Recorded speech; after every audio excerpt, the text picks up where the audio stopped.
Bien, bonsoir, on va commencer notre assemblée plénière du Conseil de développement. D'abord, je voudrais vous dire que je suis heureux de vous accueillir ce soir dans cette salle, à vous tous qui êtes si nombreux. Et je voulais dire à notre présidente que je sais qu'elle est très attentive à nos travaux et je l'en remercie. Nous accueillons aussi un certain nombre d'élus, je ne vais pas les citer, de la métropole ou de diverses communes de la métropole. Et surtout, nous accueillons particulièrement un nombre important de membres du Conseil de développement. Je voudrais les saluer tous parce qu'ils participent régulièrement aux travaux que nous conduisons. Leur engagement au service d'un territoire qu'ils aiment et qu'ils défendent au quotidien est un signe de bonne santé citoyenne. Je tiens vraiment à vous exprimer ma reconnaissance et mon amitié, et ça n'est pas une simple formule de circonstance. Je salue aussi les représentants, divers représentants de conseils de développement de territoires voisins du département, mais aussi du département voisin, puisqu'il y a un représentant du conseil de développement de Tanger Métropole. Voilà, alors nous sommes dans un contexte un petit peu particulier cette année, puisque nous vivons depuis quelques mois une situation que je qualifierais d'agitée. Elle questionne à la fois la vie de nos territoires et la participation des citoyens à la décision publique. S'agissant des territoires, les échéances électorales ne sont évidemment pas l'affaire du Conseil de développement, mais permettez-moi simplement une observation. Les conseils de développement sont les enfants de l'intercommunalité, et à ce titre, ils ont souvent débattu de la question de la légitimité démocratique des structures intercommunales. De mon point de vue, la métropole n'est pas seulement un espace de coopération entre maires, aussi efficace soit-il, c'est aussi un espace politique propre qui doit permettre un débat citoyen autour de son projet. La question de la citoyenneté métropolitaine est essentielle. Nous avons déjà eu l'occasion de faire des propositions à ce sujet. Cette question est d'autant plus essentielle que la métropole est maintenant engagée dans des processus de coopération avec d'autres territoires au sein du pôle métropolitain Nantes-Saint-Nazaire, mais au-delà de ce pôle avec d'autres territoires du département. Quant au contexte national que j'ai qualifié d'agité, son analyse est complexe, et je ne rajoute pas la mienne à celle de tous ceux qui dissertent abondamment sur ce sujet. Dans la masse des commentaires, on voit beaucoup de personnes qui ont tendance à intégrer le mouvement dans leur propre démarche. On pourrait aussi parler de récupération. Il y a cependant des réflexions intéressantes, et parmi les auteurs qui méritent attention, nous recevrons ici même à la rentrée Denis Maillard, auteur du livre Une colère française, pour en parler avec lui. Et si je devais donner des conseils de lecture complémentaires, je conseillerais aussi celle du livre de Jérôme Fourquet, L'archipel français, qui dresse un portrait de la France utile à tous, qu'on soit citoyen ou élu. Permettez-moi cependant deux observations personnelles. La première, c'est que la démocratie représentative est interrogée dans son fonctionnement quotidien. C'est une alerte que nous lançons depuis longtemps au Conseil, et il faut entendre les questions posées par ceux qui se sentent, à tort ou à raison, à l'écart de la décision. La seconde chose, c'est que la démocratie participative elle-même est interrogée, puisqu'elle n'atteint pas encore suffisamment les citoyens. À ce titre, le Conseil de développement est lui-même questionné. La seule évidence est pourtant que l'équilibre de la société réside dans l'articulation intelligente de la démocratie représentative avec la participation. Ça peut paraître une banalité de rappeler cette évidence, mais il faut le répéter sans cesse. La participation citoyenne enrichit la démocratie représentative. Elle peut la critiquer, la bousculer, mais il y a une logique de la décision publique qui continue de reposer sur la délégation de pouvoir. Ce n'est pas parfait, c'est sûrement perfectible, mais c'est quand même un socle de stabilité démocratique. L'enjeu contemporain est celui d'organiser finalement la démocratie en continu. Et de ce point de vue, la métropole nantaise a fait de réels efforts qu'il faut saluer, Madame la Présidente. Les différents contacts nationaux que je peux avoir font apparaître que la métropole nantaise garde toujours une longueur d'avance en matière de dialogue citoyen. Le Conseil de développement est un des outils de cette démocratie en continu et il joue son rôle sans bruit excessif mais avec opiniâtreté, et nous sommes ainsi plus près de la démocratie que de la démagogie. C'est dans cet esprit que le Conseil a participé au grand débat national en son nom ou en coopération avec nos partenaires habituels, la revue Place Publique et les CCO. Nous avons débattu des thèmes proposés au grand débat, mais nous en avons aussi ajouté d'autres, comme notamment celui du rôle des médias. Nous avons aussi mobilisé des jeunes du service civique qui ont mis en lumière d'autres thèmes, comme l'éducation, la santé ou la sécurité. Il a été dit beaucoup de choses dans ce grand débat. On a beaucoup entendu parler de démocratie. Certains ont proposé de créer de nouvelles structures sans s'apercevoir parfois de ce qui existe déjà, à commencer par les conseils de développement. La loi Voynet, qui a créé les conseils, aura en effet 20 ans, le 25 juin prochain. Les conseils de développement sont des outils intéressants à la fois pour les citoyens et pour les collectivités, et on aurait tort de ne pas les utiliser davantage en les modernisant, bien sûr. En ce qui nous concerne, nous avions renouvelé le Conseil en 2014 en l'ouvrant toujours davantage. 5 années ont passé et il est sans doute temps de commencer à envisager dès aujourd'hui des étapes futures. Depuis 1996 et l'initiative de Jean-Marc Ayrault, beaucoup de chemin a été parcouru et le monde a beaucoup changé. La métropole a changé elle aussi, elle s'est développée et a pris une autre dimension ces dernières années. Il nous faut réfléchir aujourd'hui aux conditions de la participation citoyenne dans une société plus fragmentée, plus volatile, dans laquelle chacun veut être entendu et qui se trouve confronté aux nouveaux impératifs écologiques. C'est une tâche indispensable, non seulement parce que le monde change, mais aussi parce que ceux qui font le Conseil de développement changent également. Le concept de participation citoyenne est à un tournant. Il y a des avancées démocratiques importantes, des innovations, mais il y a aussi des frustrations et des replis. On ne prendra pas ce virage avec les schémas de réflexion des anciennes générations, dont nous sommes quelques-uns à faire partie. Le Conseil de développement a choisi une voie, celle d'une université citoyenne, soucieuse d'élever le débat au bon niveau et de faire progresser la qualité citoyenne en s'affranchissant de l'ère du temps. C'est ce chemin ouvert qu'il nous paraît important de continuer à tracer.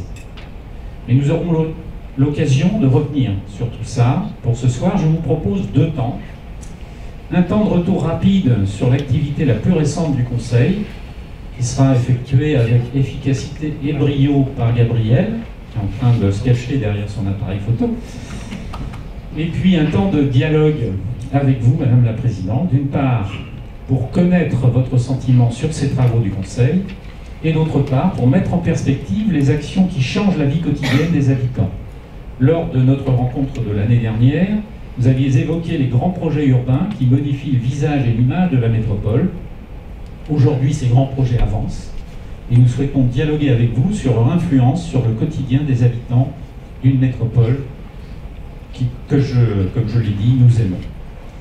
Voilà, c'est probablement la dernière fois que j'ai l'honneur de présider une assemblée plénière du Conseil de développement. Donc je suis d'autant plus honoré de votre présence ce soir et je voulais vous remercier une nouvelle fois avant de vous passer tout de suite la parole. De passer la parole, pardon, à Gabriel, parce que il doit d'abord nous présenter les travaux du Conseil. Excuse-moi. C'est comme tu veux. Hein. Avec Brio a bien vieilli depuis quelques années, mais je vais essayer en un quart d'heure de vous faire un focus simplement sur quelques points d'activité du Conseil. Hein. Vous retrouvez tout ça sur le site nantescitoyenneté.com. Vous avez un certain nombre de documents qui sont placés sur les tables, donc je vais pas y revenir, il y aurait beaucoup de choses à dire. Mais là, j'ai pris 4 points simplement pour montrer les choses qui sont faites récemment. La question du logement et de l'habitat, la question des attentes des jeunes générations, on a parlé des jeunes du service civique, la question de la santé, puisque c'est le dernier document qui a été produit par le Conseil, et puis un mot sur le débat vieillissement, puisque c'est le débat métropolitain qui vient de se terminer, qui est en train de se terminer. Alors la question du logement, ça fait suite aux travaux qui ont été faits sur le programme local de l'habitat, et en même temps sur ceux du PLUC, sur ceux du PDU. Alors ce que je vais dire peut paraître des banalités, mais c'est quelque chose qui ressort de ce qui a été dit par les débats. C'est l'histoire de la qualité de l'offre urbaine. Alors on a beaucoup parlé de densification, étalement urbain, ça fait partie des thèmes récurrents, mais on sait que dans une métropole qui prend 8000 habitants de plus par an, on sait bien qu'il faut construire pour les enfants, pour les petits-enfants, et que cette question de la densification, finalement, elle est peut-être moins importante que celle de l'offre urbaine. Ce qui est demandé par les habitants, c'est d'abord de la qualité, d'abord de l'intimité dans leur logement, pas forcément un jardin et de la surface, mais une qualité propre pour habiter. Il y a un certain nombre de réflexions qui, membres du conseil, disaient, mais c'est quand même curieux que les architectes en 2020 n'arrivent pas à construire des appartements correctement insonorisés aujourd'hui. Donc ça peut paraître des évidences, mais la question de la qualité urbaine, elle est importante. Lié à cette qualité urbaine, il y a la question du concept de nature en ville. Alors on entend beaucoup parler de nature en ville, c'est un thème récurrent, mais en même temps c'est quelque chose qui demande à être sans doute explicité. De quoi on parle quand on parle de nature en ville? Est-ce qu'on parle simplement de végétalisation de la ville? Est-ce qu'on parle du minéral? Parce que le minéral il est naturel aussi quelque part. Est-ce qu'on parle des animaux? Est-ce qu'on parle de réchauffement climatique? Enfin, dans quoi ça s'insère cet ensemble-là? C'est pas simplement rajouter des arbres ou des parterres ici ou là, mais c'est quelque chose de plus profond, cette question de la nature en ville, et c'est sans doute un vrai enjeu urbain et qui est très lié au logement. La question sociale aussi, on l'avait déjà évoqué dans les travaux anciens du Conseil, sur la question de l'urgence sociale, en demandant à la métropole d'avoir des objectifs peut-être plus chiffrés sur non seulement la réhabilitation des logements, mais aussi des logements pour l'urgence. Et tout ça a été mis en lumière encore de manière plus évidente avec la question des migrants ces derniers mois. La question de la transition écologique, alors avec la formule, l'écoquartier, il n'est pas forcément dans le nouveau, mais il est dans le logement ancien, dans le logement d'hier, hein, c'est là que se situent les gisements d'économie d'énergie.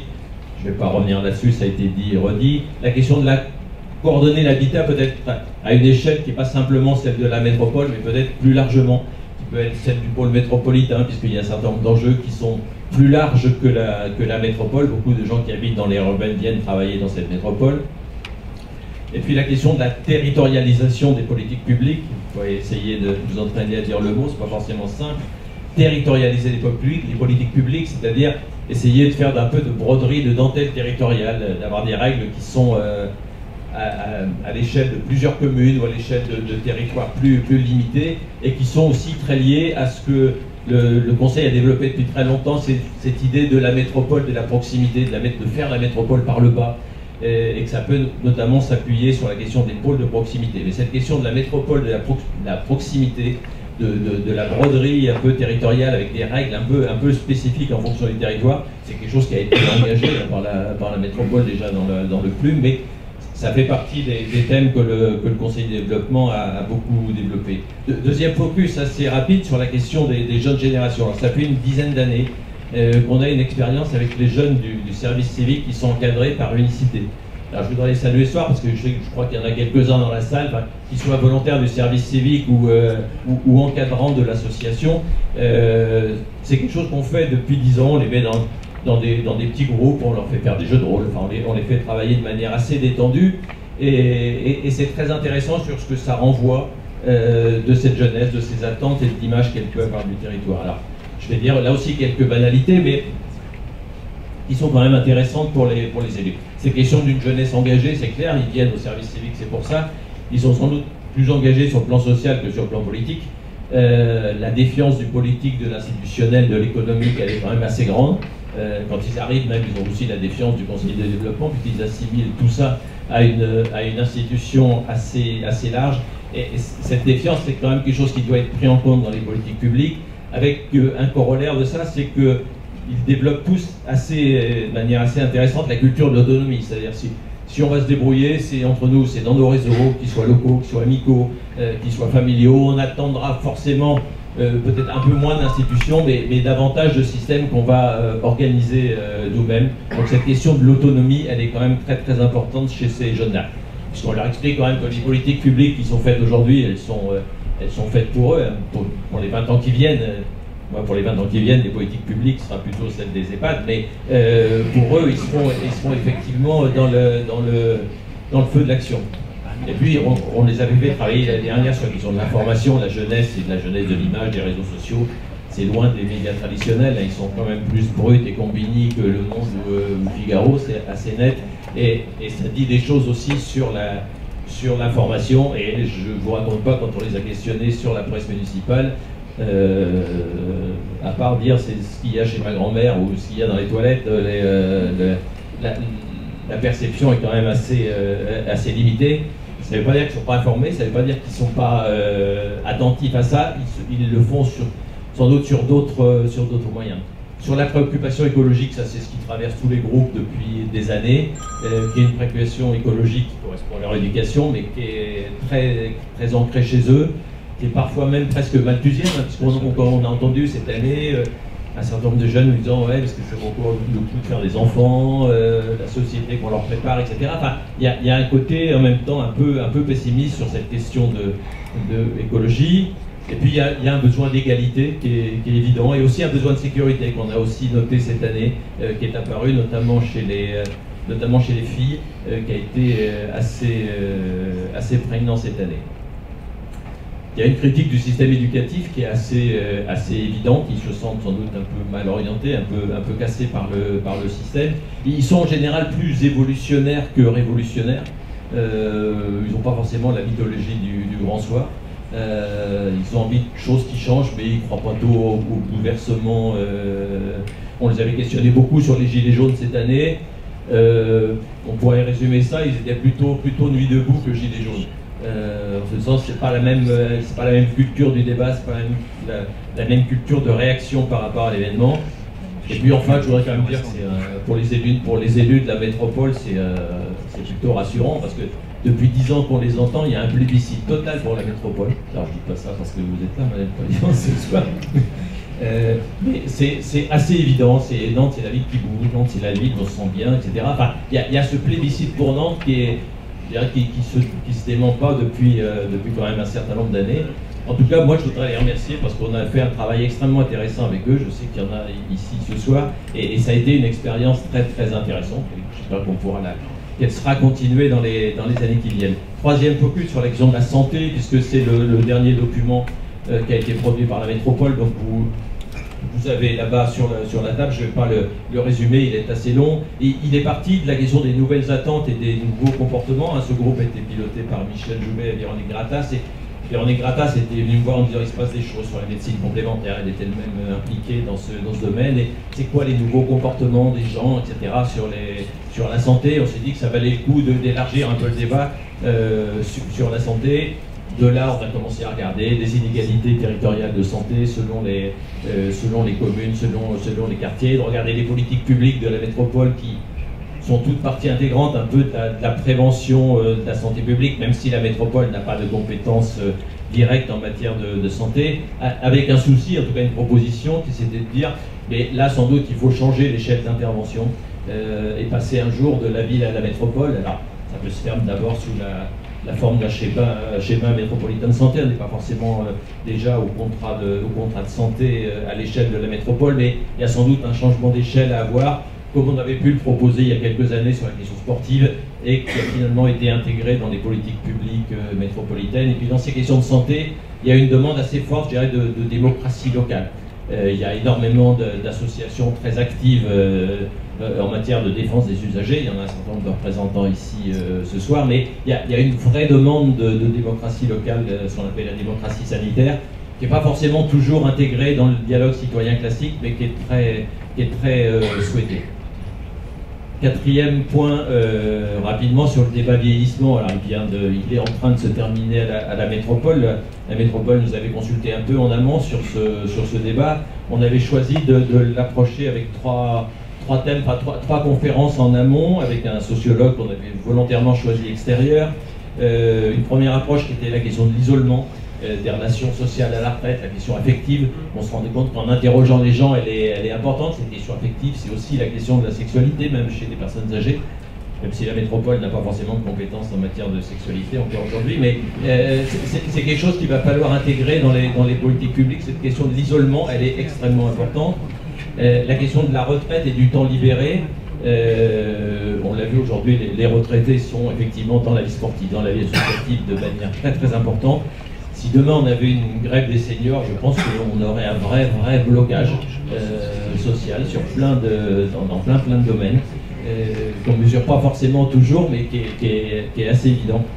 Et puis le troisième thème qu'on avait choisi de traiter, c'était la cohabitation des générations au travail, à savoir qu'on va travailler sans doute plus longtemps pour des tas de raisons, plus ou moins volontaires, mais comment dans une même entreprise, dans un même lieu, des parents et des enfants, plusieurs générations travaillent dans le même sens. C'est pas forcément quelque chose d'évident puisque les réflexes sont pas forcément les mêmes. Donc on avait choisi ces 3 thèmes-là qu'on a traduits par deux cahiers d'acteurs qui ont été fournis à la métropole.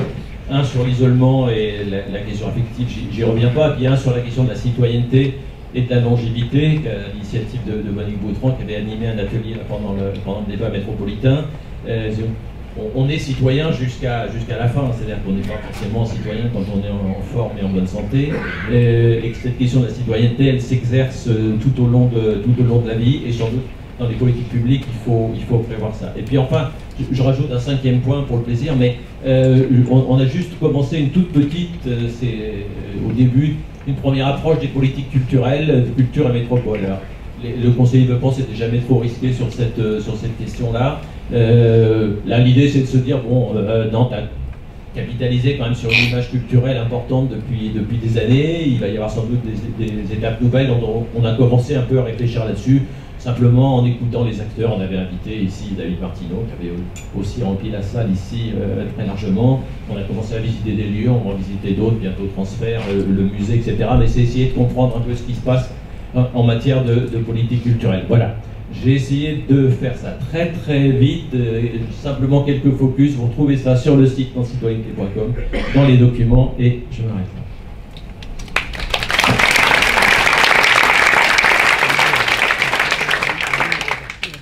C'est à vous, Madame la Présidente. Merci. Merci à vous, Monsieur le Président, cher Philippe, pour ces propos introductifs. Et puis merci à Gabriel Vitré pour ce formidable esprit de synthèse quand même, parce que effectivement, pouvoir résumer en peu de temps le travail intense qui a été le vôtre tout au long de l'année, je crois que c'est une performance qu'on peut saluer. Bonsoir à chacune et à chacun. Je suis ravie d'être, j'allais dire, à nouveau parmi vous cette année, puisque c'est vrai que c'est devenu en quelque sorte un rendez-vous annuel. Une habitude, et je crois pouvoir dire une bonne habitude que nous avons prise ensemble. En tout cas, c'est avec beaucoup de plaisir que je viens partager ce temps avec vous. D'abord parce que je suis absolument convaincue que le travail que vous menez, prospectif, sensible, collectif, est absolument indispensable pour la métropole nantaise et donc pour la présidente de la métropole.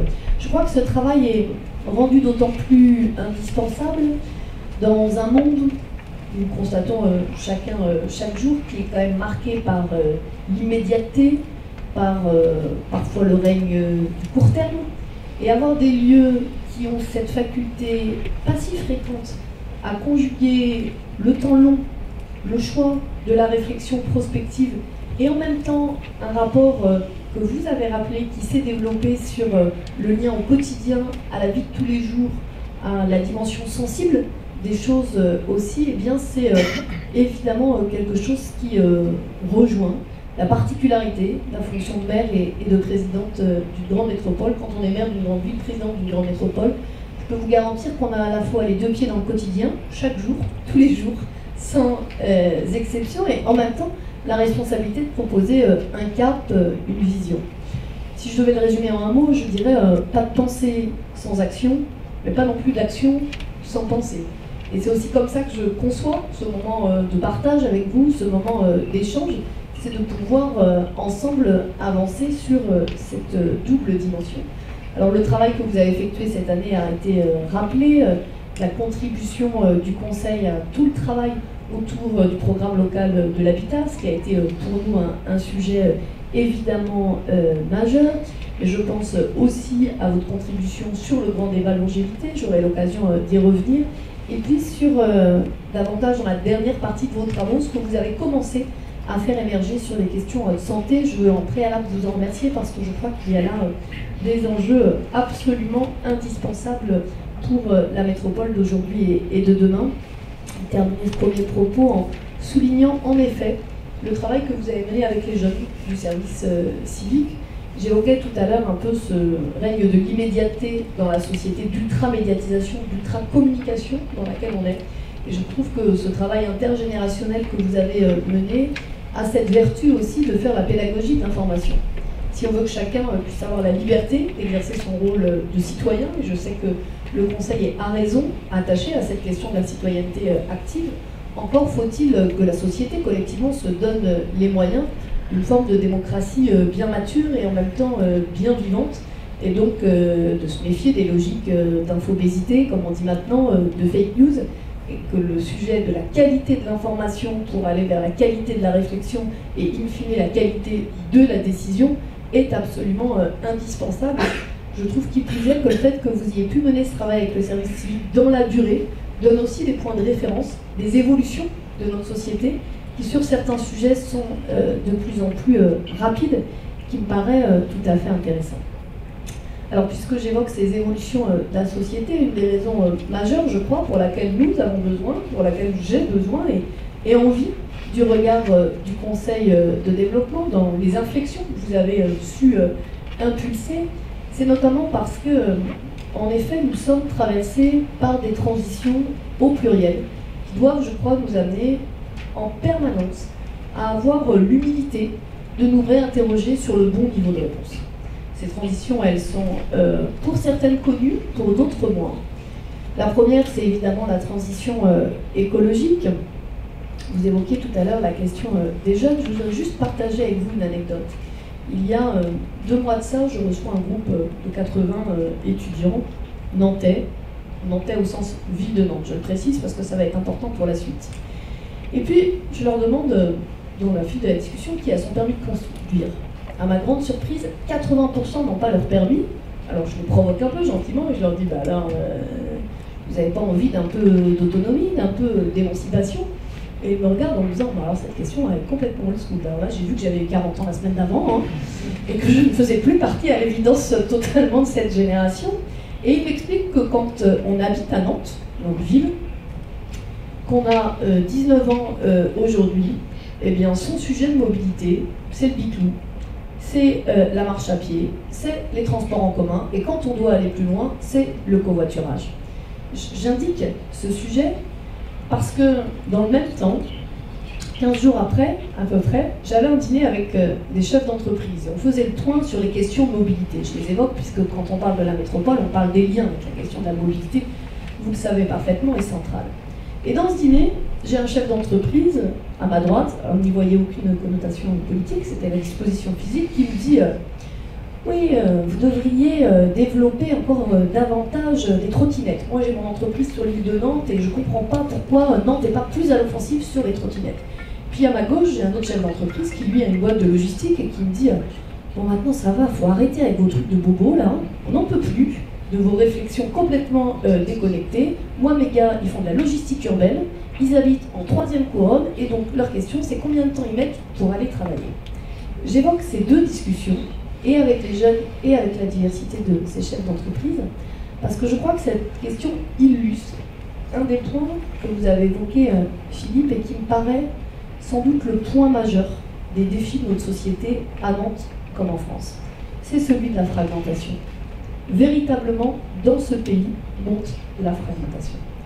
Et moi, je crois que dans cette situation, ce qui est sans doute le premier rôle du politique, c'est de continuer à proposer des chemins qui rassemblent, qui posent des options, évidemment, qui assument des partis pris, évidemment, mais des chemins qui rassemble. Et cette question des mobilités est, je trouve, tout à fait illustratrice de cela.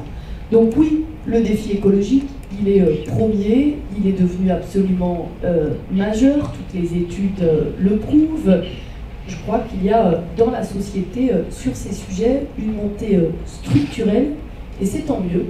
Quand la jeunesse nous dit que ce n'est plus le moment des mots, c'est le moment des actes, on pourra y revenir dans les échanges. Je crois que c'est une des grandes avancées de ce mandat, d'avoir mis la métropole nantaise en quelque sorte en orbite écologique, à la fois sur des choix stratégiques, sur la planification, j'utilise le mot à dessein de ce que sera la métropole à 10 ans, dans le choix des équipes retenues. Je prends juste un exemple, c'est par exemple la première fois que sur le projet de l'île de Nantes, les clés du projet sont confiées à une paysagiste, même si le groupement est pluridisciplinaire, ça dit aussi quelque chose de notre volonté d'avancer sur ces sujets, mais plus globalement d'en faire une grille transversale de nos politiques publiques.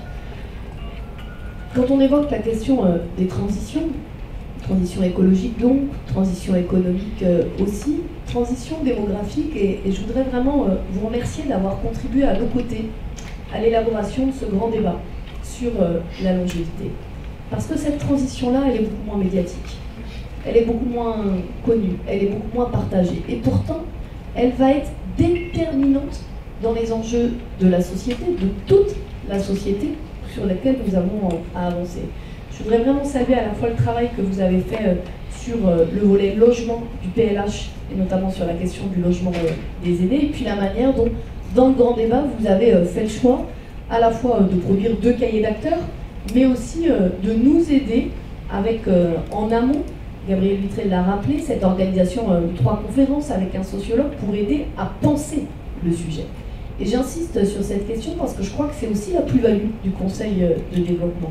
Contribuer aussi, finalement, à la méthodologie du dialogue citoyen. Moi, je crois que ces sujets ne s'improvisent pas. Je suis, et depuis longtemps, c'est ma formation initiale, ce sont mes premières années de vie professionnelle, et je crois qu'on n'oublie jamais ces premières années de vie professionnelle, une convaincue de l'enrichissement réciproque entre la démocratie participative et la démocratie représentative.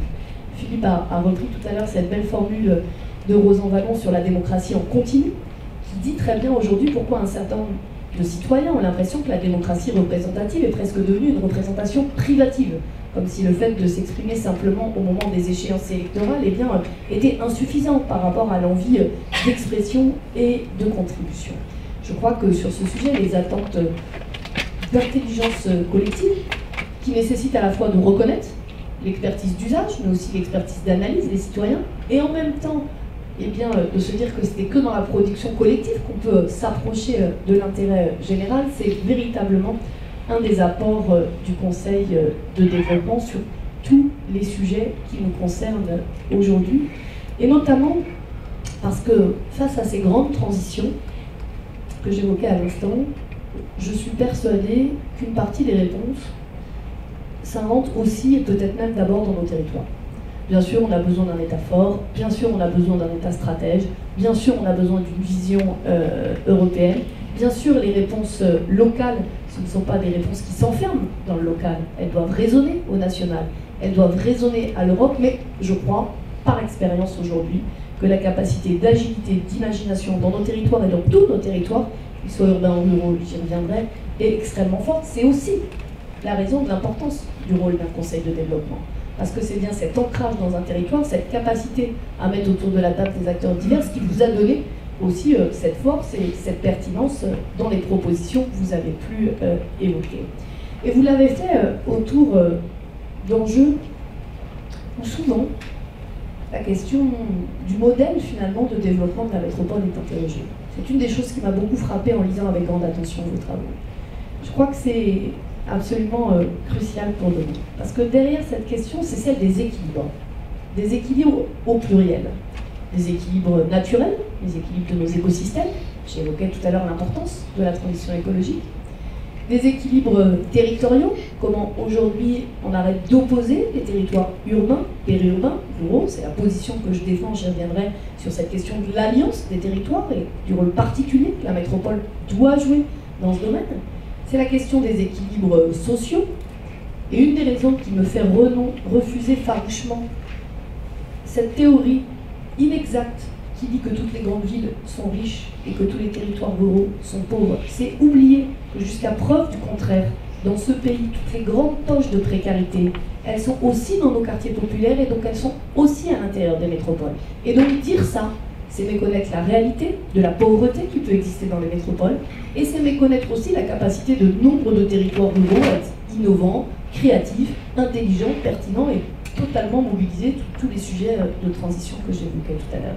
Et puis enfin, la dernière dimension des équilibres qui me paraît intéressant dans ce que vous allez chercher en transversal dans vos différents travaux, et ça c'est la part, j'allais dire, plus sensible de vos travaux, et je l'ai trouvée particulièrement présente et intéressante, c'est aussi les équilibres de vie, les équilibres personnels. Dans les mutations, on peut aussi évoquer les mutations du travail. Et quand on évoque les mutations du travail, on évoque aussi ces questions d'équilibre entre vie familiale, vie professionnelle, et là aussi, la manière dont les choses peuvent évoluer dans le temps. Alors, quand vous avez interrogé cette question, finalement, de quel modèle de développement pour la métropole, à travers les différentes contributions que vous avez pu faire, à travers les alertes aussi que vous avez pu porter, parce que je crois qu'une des forces du Conseil de développement, c'est aussi sa liberté de ton, d'interpellation, qui doit porter parfois un regard décalé. Vous avez été touché certaines des questions les plus sensibles qui font notre actualité aujourd'hui. J'en prends une. La question de la densité. Qui, engagé ici, n'a jamais entendu ce débat? Gabriel Vitré rappelait tout à l'heure que, évidemment, que dans une métropole qui est dynamique et où on veut que nos enfants et nos petits-enfants veulent pouvoir se loger, la question de l'ambition du logement est importante. Nos objectifs sont clairs, 6 000 logements par an, 2 000 logements sociaux.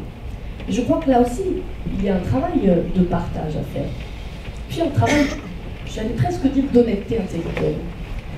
On ne peut pas être pour la transition écologique et pour l'étalement urbain. Ça ne marche pas. Et donc, quand on est pour la transition écologique et donc contre l'étalement urbain, on a la responsabilité de faire la démonstration, mais faire la preuve par l'action, que l'étalement urbain, il est d'abord inefficace écologiquement, bien souvent injuste socialement, parce qu'alors ce sont les plus modestes qui doivent aller non pas par choix, mais par obligation, habiter plus loin, que le trajet domicile-travail, le pouvoir d'achat amène des vraies difficultés. Et puis on ne peut pas être pour l'attention au pouvoir d'achat des ménages et refuser de voir que construire du logement, c'est aussi participer à la régulation de l'offre et de la demande, et donc éviter l'envolée des prix du logement. Donc ça, c'est la bataille des idées qui doit être menée. L'exigence intellectuelle, le refus de céder à la facilité ou à ce qui serait à un moment donné populaire, y compris d'un point de vue électoral. Et dans le même temps, vous nous avez dit, et j'ai lu avec beaucoup d'attention une formule dans laquelle vous nous invitez à construire la métropole à hauteur d'habitants. J'ai beaucoup aimé cette expression, parce qu'elle met un peu d'humain dans des logiques qui peuvent parfois sembler un peu lointaines ou techniques. Construire la ville à hauteur d'habitants, c'est essayer de bien comprendre ce que nous disent les citoyens quand ils nous disent finalement on veut une ville qui respire. Moi je crois qu'une ville qui respire, c'est pas une ville où il n'y a pas de logement. C'est une ville dans laquelle on se dit deux choses. À quel endroit on construit du logement? Comment on le construit? Pourquoi on le construit? Quel sens ça a? Et je voudrais juste évoquer ici, puis on pourrait revenir dans les échanges, deux inflexions majeures, deux décisions structurantes que j'ai prises avec mon équipe et qui, à terme, à 2 ans, à 4 ans, à 6 ans, vont modifier profondément le visage de la métropole et de la ville de Nantes sur ce sujet. La première, c'est le coefficient nature en ville. Nous avons voté, et j'indique qu'aucun maire de la métropole n'a voté contre ce sujet. Il y a eu une abstention, c'est suffisamment rare pour être souligné. L'instauration d'un coefficient nature en ville. Vous l'avez évoqué tout à l'heure. D'un coefficient dit biotope. Concrètement, qu'est-ce qu'on dit? On dit, à partir d'aujourd'hui à Nantes, quand vous construisez sur une parcelle, vous êtes obligé de dédier une part de cette parcelle à de la nature en ville. C'est un petit jardin, c'est un patio, c'est un mur végétalisé. Est-ce que ça va changer la donne, là tout de suite, maintenant, à 3 mois? Non, ce serait pas sérieux de le dire. Par contre, à 2 ans, à 4 ans, à 6 ans, oui, je crois que ça modifiera profondément le visage de la métropole. Le deuxième exemple, il concerne strictement la ville de Nantes. interpellés par ce regard, par ces questionnements, on a regardé là où il y avait le plus de difficultés d'acceptabilité, comme on dit, des citoyens. Personnellement, je n'aime pas beaucoup ce mot. Parce que qui dit acceptabilité partirait quasiment du prérequis que si c'est pas accepté, c'est peut-être que les citoyens n'ont pas bien compris. Je crois qu'on doit renverser la charge de la preuve. S'il n'y a pas acceptabilité d'un projet, alors ce projet doit aussi pouvoir être revisité pour chercher pourquoi il n'y a pas acceptabilité. Ce qu'on a vu, c'est que globalement, on n'a quasiment jamais de difficulté dans nos zones d'aménagement concerté, ce qu'on appelle les ZAC. Dans les ZAC, on construit bien, c'est qualitatif, il y a une proposition urbaine de qualité paysagère. Là où on a des difficultés, parfois c'est dans le diffus. Avec un exemple que tout le monde a entendu rencontrer un jour dans une réunion de famille, j'en suis sûre. Un couple de propriétaires, des personnes âgées, qui reçoivent la visite une fois, 2 fois, 3 fois, 6 fois d'un promoteur, qui finissent par vendre, et là, un immeuble de 8 étages est construit. Alors on a pris une décision pour la ville de Nantes, c'est de maintenir notre ambition sur le logement, pour les raisons que j'évoquais tout à l'heure, notre engagement écologique, notre engagement social, le droit au logement, que pour élever dignement sa famille, eh bien ça fait partie de ce parcours, mais nous avons dit que dans le diffus, nous nous donnions un objectif de baisse de 40%. J'évoque ces sujets parce que c'est aussi la finesse des interpellations ou du travail comme celui qui a été le vôtre sur cette part du regard des citoyens sur ces sujets qui nous permet, je crois, d'avancer aujourd'hui de manière importante sur ces grandes questions. Pour terminer, et pour ne pas être trop longue et laisser un maximum de temps aux échanges, parce que je crois que c'est l'objectif, je voudrais vous dire comment, derrière cette question d'un modèle de développement plus qualitatif, plus équilibré, plus sobre, et qui assume en même temps son statut de capitale régionale et de métropole du Grand Ouest, je considère qu'on ne peut plus penser le projet de la métropole nantaise sans le penser en interaction avec les territoires périurbains et ruraux qui nous environnent. Moi, je crois à ce modèle que j'ai qualifié d'une autre métropole. D'une métropole qui se développe sans écraser. D'une métropole qui se développe en synergie avec les territoires périurbains et ruraux qui nous environnent. C'est une des raisons pour lesquelles j'avais décliné, par exemple, la proposition de l'État de cette fusion des compétences métropole et département. Parce que je considérais que ce n'était pas le sens de l'avenir, parce que je considérais que ça n'allait pas nous amener l'agilité dont nous avons besoin, parce que je considérais que ça n'allait pas nous amener la complémentarité dont nous avons besoin aujourd'hui. Alors cette autre métropole, on la trouve à la fois dans les grands projets, mais aussi dans les projets du quotidien. Dans les grands projets, c'est l'inflexion que j'ai voulu donner dans ce mandat sur des sujets majeurs et notamment sur la transition écologique. Je prendrai 2 exemples.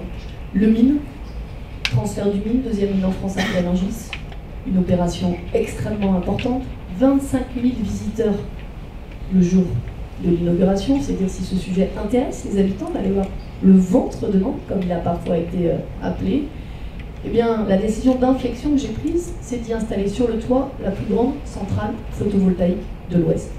Deuxième exemple, la gare, qui était décidée. Inflexion, là aussi, en cohérence avec cet engagement sur la transition écologique. Et on commence à la voir aujourd'hui, elle commence à être visible, c'est ce lien avec le Jardin des Plantes. Cette forme de rêve, parce que je crois que dans le monde d'aujourd'hui, il faut aussi cette part assumée de rêve. Eh bien, notre rêve, à nous, c'était que le Jardin des Plantes devienne en quelque sorte le gigantesque hall d'attente à ciel ouvert de la gare. Je ne sais pas si vous avez eu l'occasion de vous balader dans ce coin-là récemment. On commence à voir les voies de tramway engazonnées. On commence en effet à redécouvrir l'eau et le canal Saint-Félix. On commence à voir ce Jardin des Plantes qui sort de son jardin et puis qui arrive vers la Loire. Donc l'autre métropole, cette métropole qui à la fois résonne en synergie avec les territoires voisins, cette métropole verte et bleue qui assume cet engagement sur la transition écologique, on le voit à travers des grands projets. Mais on le voit aussi au travers des projets du quotidien. Et pour moi, cette dimension, elle est absolument essentielle. Vous êtes revenu dans vos travaux sur ces sujets qui font la vie de tous les jours. Les transports, l'eau, l'énergie. Et je crois que ça a été une des forces des grands débats citoyens, de partir du quotidien des habitants, de partir de la manière dont eux avaient envie d'avancer sur ce sujet. Alors on pourra revenir, si vous voulez, dans les échanges sur cette question de la métropole nature qui a été évoquée tout à l'heure, elle a été pensée à partir du quotidien des habitants. Je prendrai juste un exemple. L'idée de l'étoile verte. Cette idée de mettre en réseau les grands parcs et les grands jardins nantais, qui est un projet à 10 ans, à 15 ans, on fera les choses petit à petit par étapes. Elle part du regard d'habitants, qui disent aujourd'hui il y a un manque de continuité, il y a un manque de signalétique, pour nous permettre de bénéficier totalement du potentiel dont dispose notre métropole. Enfin, dans vos derniers travaux, vous avez évoqué des sujets qui étaient peu pris en compte par les collectivités. Un qui a commencé à l'être dans ce mandat et un dont je souhaite que nous nous saisissions pleinement demain. L'alimentation et la santé. Pourquoi d'abord je souhaite que nous nous en saisissions pleinement demain?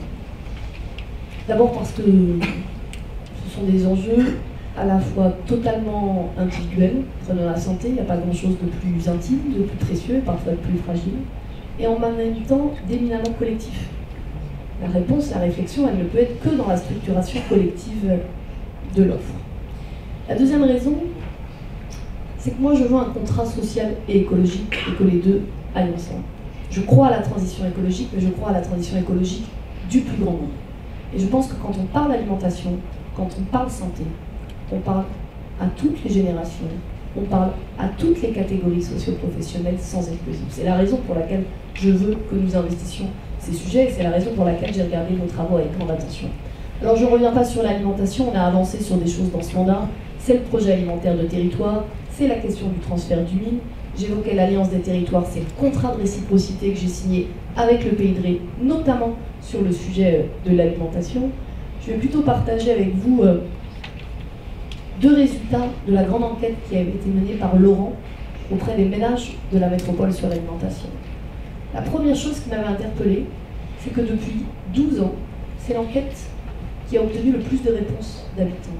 De mémoire, plus de 80%. C'est très rare que dans une enquête, il y ait 80% de taux d'acceptation de répondre.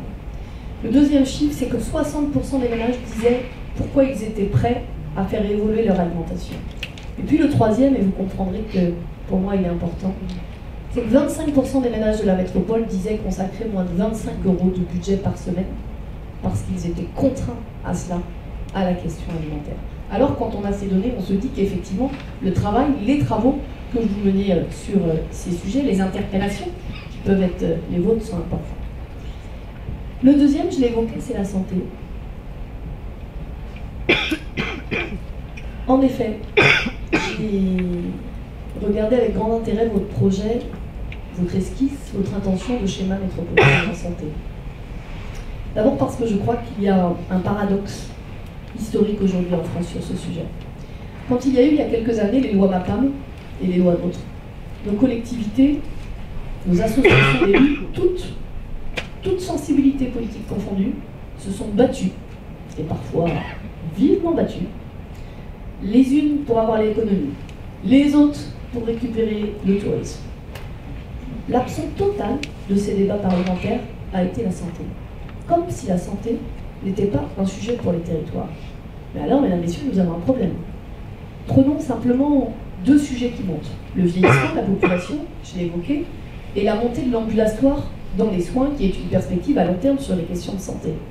Quand on a ces deux éléments en tête, s'il n'y a pas des endroits où on réfléchit à l'articulation entre la médecine de ville et l'hôpital, s'il n'y a pas des endroits où on cherche qu'est-ce qui se passe en amont et qu'est-ce qui se passe en aval, dans un moment où les agences régionales de santé débloquent beaucoup moins de crédits qu'elles ne le faisaient auparavant, par exemple pour des établissements de soins de suite ou d'EHPAD, alors il manque un maillon dans la réflexion.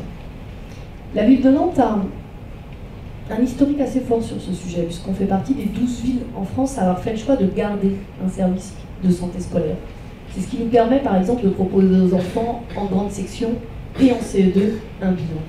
Je crois que ce sujet a évolué, ce sujet s'est élargi. C'est la question de la santé environnementale. Et en effet, aujourd'hui, il y a un contrat local de santé à l'échelle municipale. Moi, je crois qu'on ne peut pas faire l'économie demain d'interroger ce sujet à l'échelle métropolitaine. En tout cas, je confirme que je lirai vos propositions sur ce sujet avec la plus grande attention, parce qu'il y a là des enjeux d'équilibre, tels que je les évoquais tout à l'heure au début de mon propos. Donc merci de nous inviter à réfléchir sur ce thème qui, au-delà du grand projet du CHU, on pourra y revenir dans les échanges, je ne veux pas oublier que la dernière fois déjà, un certain nombre d'entre vous étaient très intéressés au sujet, donc le dialogue est là aussi, comme toujours, ouvert, mais je crois que la question, elle va bien au-delà. La question, c'est notre projet de maison de santé à Bellevue et Nantes-Nord. La question, c'est celle du lien entre l'alimentation et la santé. La question, c'est celle des enjeux de la santé environnementale aujourd'hui. La question, c'est celle de la prise en compte de la transition démographique sur ces sujets. Bref, je m'arrête là parce que ça vaudrait une soirée d'échange à part entière.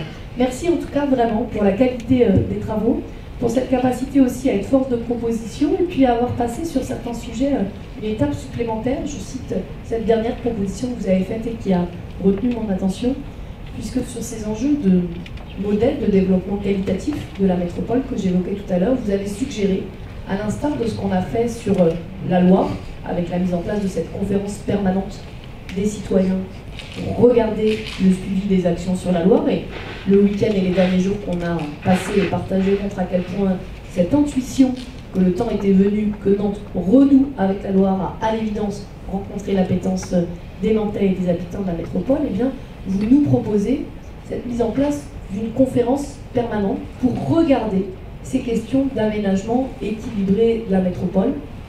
Si on conjugue ça avec votre suggestion de le faire à hauteur d'habitants, à regard d'habitants, je trouve qu'il y a là vraiment une piste à explorer. Merci. Et puis je vous invite à venir assister et participer, fort de ces acquis, au colloque que nous organiserons dans le cadre du pôle métropolitain Loire-Bretagne. Vous savez, c'est cette mise en réseau Nantes, Rennes, Brest, Angers, Saint-Nazaire, qui aura lieu le 18 juin, cette fois à Rennes, puisque la dernière fois c'était à Nantes, qui sera aussi l'occasion de parler de tous ces sujets qui nous réunissent. Merci.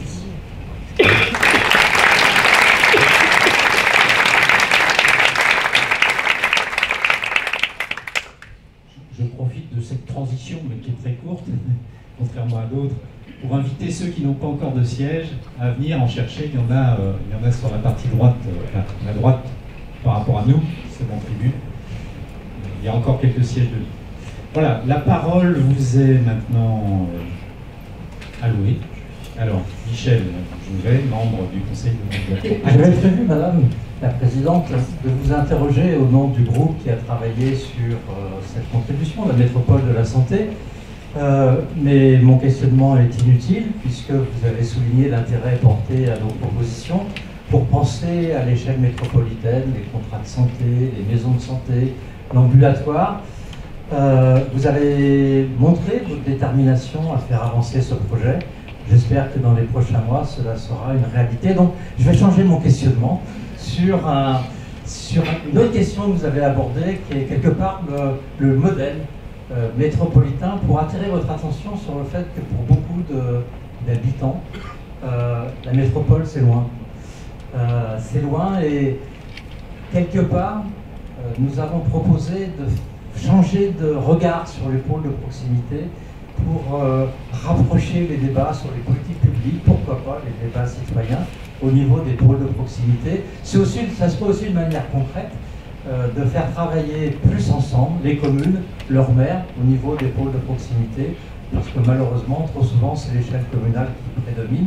Donc, seriez-vous prête à poursuivre cette réflexion sur le rôle des pôles de proximité pour en faire non pas une échelle de mutualisation de compétences, mais en faire une échelle de débat territorial avec les citoyens et avec l'implication des équipes municipales? Une forme de relais démocratique, si on veut. Je veux bien répondre sur deux choses là-dessus. La première, une proposition tout à fait concrète. Moi, je propose que celles et ceux qui, au sein du Conseil de développement, ont travaillé sur ce sujet, puissent être reçus par Fabrice Roussel.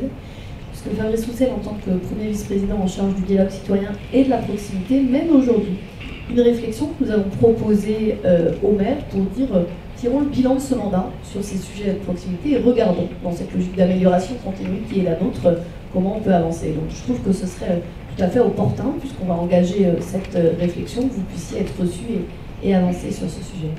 La deuxième chose que je voudrais dire, c'est que je crois que notre enjeu collectif, c'est de pouvoir cultiver les échelles. Ce que je veux dire par là, c'est qu'on a à la fois besoin de cette échelle de la plus grande proximité, mais on a aussi besoin de projets qui dépassent la somme des proximités. Parce que le fait métropolitain, c'est aussi cela. Je vais prendre un exemple. Moi, je suis choquée quand j'entends ici ou là, heureusement plus beaucoup, que quand on fait la gare de Nantes, on l'a fait pour les Nantais. Quand j'entends ça, j'ai l'impression qu'on est revenu 25 ans en arrière. Ce que je veux dire à travers cet exemple, c'est qu'on a besoin à la fois de projets qui rassemblent, qui projettent, et que le rôle de la centralité, le rôle de la capitale régionale, le rôle de la métropole du Grand Ouest, c'est d'assumer cette fonction de centralité. Et quand on porte le nouveau CHU, quand on porte le projet de gare, on assume cette fonction de centralité qui a vocation à être à disposition de l'ensemble des habitants du territoire. Donc moi je crois à la conjugaison des échelles, je crois à celle de l'ultra-proximité. Et quand vous évoquiez que la métropole était parfois perçue, quel était votre mot, lointaine. Vous savez, ça a été un de nos défis quand on a lancé le grand débat sur la longévité. Je vois certaines des équipes qui sont dans la salle, je les salue. Nos collègues, mes homologues de d'autres métropoles ont été surpris, ils m'ont dit mais métropole d'abord, ça ne fait pas souvent des débats citoyens, hein, c'est quand même une innovation nantaise, et puis quand ça en fait sur ce qu'on appelle du hard, ça en fait sur le logement, ça en fait sur des transports en commun, éventuellement. Et là, on a fait le choix de faire un débat sur l'humain, et en plus sur le vieillissement. Une des premières choses qu'on m'a dit, regardez, pour vous, c'est pas la peine de l'évoquer au-delà, c'est alors, ça va pas être très glamour. Vous allez faire un débat sur les vieux. Je l'ai entendu. Les plus jeunes m'ont dit ça va pas être bankable, c'est pas rentable un débat sur les vieux. Eh bien moi, je revendique que ce sujet était justement une manière de dire la métropole, elle s'occupe aussi de l'humain. La métropole, elle s'intéresse aussi aux sensibles. Et ce sujet, qui est un vrai sujet de société, si on ne l'appréhende pas collectivement, alors il y a plein de choses qu'on laissera de côté. Oui, Véronique. Oui. Bonjour, Madame la Présidente, bonjour. Véronique Gratas, membre du Conseil et investie dans le groupe santé. Dans le cadre de nos travaux, nous avons souligné le développement des thérapies et des médecines complémentaires. Et ma question, c'est est-ce que vous ne pensez pas que pour une ville comme Nantes, il serait vraiment intéressant de la doter d'un espace public d'information sur l'ensemble des médecines complémentaires et conventionnelles, un espace de diffusion et de conseil sur les choix relatifs à ces médecines, et de débat public sur des sujets d'importance comme la santé numérique, la démocratie sanitaire, voilà, tout un tas de sujets d'actualité qui auraient besoin d'être mis en débat dans un espace dédié et repéré par les citoyens.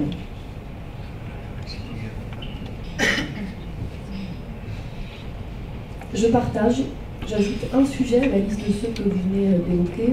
J'ai reçu la semaine dernière Philippe David, ancien président de la CME de Jules Verne, gynécologue, le fondateur de la Maison de la Naissance à Saint-Sébastien, qui ensuite a amené ce concept à Jules Verne. Je le dis puisque historiquement, pour ceux qui ne connaissent pas, la philosophie du projet de la Maison de la Naissance de Saint-Sébastien était assez proche de ce registre où on part aussi du regard et de l'attente du patient. Et je crois que c'est important d'évoquer ça au sein d'un conseil de développement où on dit le regard du citoyen est important. Et il y a des écosystèmes où faire valoir le regard du citoyen, c'est plus ou moins facile. Et de la même manière, il a fallu quelques années pour que dans le domaine éducatif, alors je le dis d'autant plus facilement que je suis fille d'enseignante et mariée à un enseignant, je ne veux pas me soupçonner d'avoir des difficultés avec ce milieu, mais pendant longtemps, il y a eu dans l'éducation nationale un regard parfois scolarocentré, et où la place des parents dans l'école a été parfois difficile à prendre en compte. Et moi, je crois qu'il y a une bataille culturelle un peu de ce type dans le domaine de la santé. C'est quoi la place, le regard qu'on donne aux citoyens?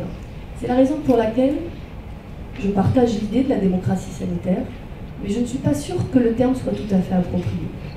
Parce que je crains que quand on dit démocratie sanitaire, on résume ça à ce qui se passe à l'intérieur des établissements sanitaires et de santé. Alors que ce qu'on voit, et ce que vous avez dit d'ailleurs dans vos contributions, c'est qu'aujourd'hui la question de la santé, elle est bien plus transversale que ça.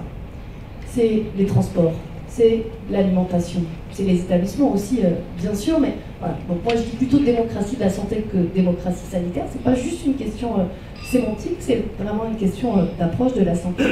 Et donc j'évoquais cette rencontre avec Philippe David récemment, qui vient de présenter un projet qu'il a développé autour de la question du souffle, de l'art dramatique, de la culture et de la santé. Je ne vais pas raconter ici les détails, mais il explique comment le rapport au souffle, le rapport à l'art dramatique l'a, lui, accompagné dans sa pratique professionnelle et a fait évoluer sa pratique professionnelle. En effet, je crois que ce type de questions peuvent faire partie aujourd'hui d'une réflexion collective sur des sujets de santé. Oui. René Pavageau. Voilà, bonsoir, René Pavageau, je suis secrétaire du CDMCA, Conseil départemental métropolitain pour la citoyenneté et l'autonomie.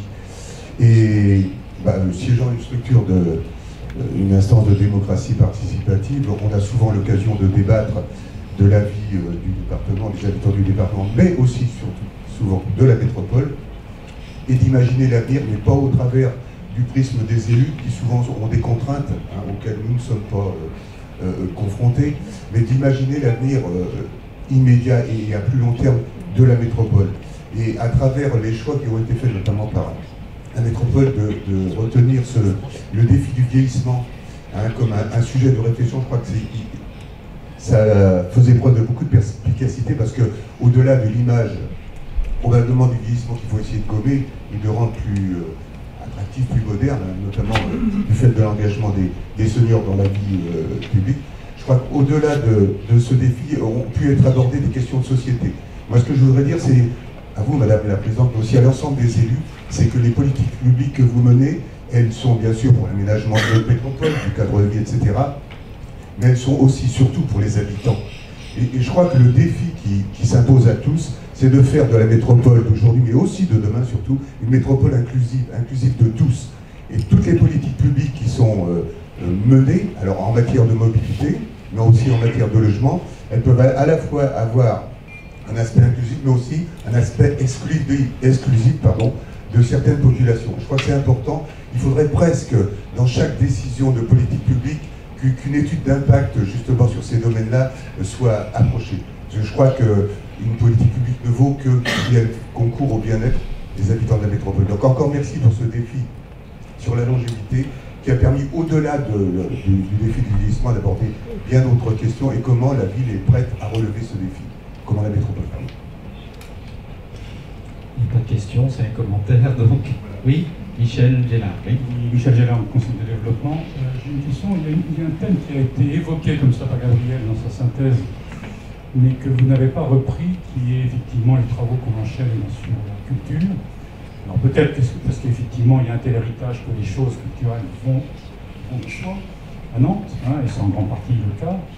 Mais il me semble que l'essentiel des équipements importants de la métropole sont dans la ville-centre, que l'essentiel des manifestations culturelles sont dans la ville-centre, même s'il y a quelques efforts qui sont faits depuis plusieurs années pour décentraliser un certain nombre de manifestations. Je pense à la Folle Journée, par exemple, où effectivement les organisateurs essaient d'irriguer un certain nombre de territoires. C'est aussi le cas en partie pour le voyage à Nantes, mais est-ce qu'au fond, on ne pourrait pas développer encore plus la possibilité pour les Nantais de découvrir, au fond, les 23 autres communes de la métropole en organisant des manifestations, et notamment, je pense évidemment, pourquoi pas, et j'aimerais avoir votre point de vue là-dessus, si un jour vous pensez nécessaire, utile, imaginable, que effectivement la culture fasse partie des compétences de la métropole.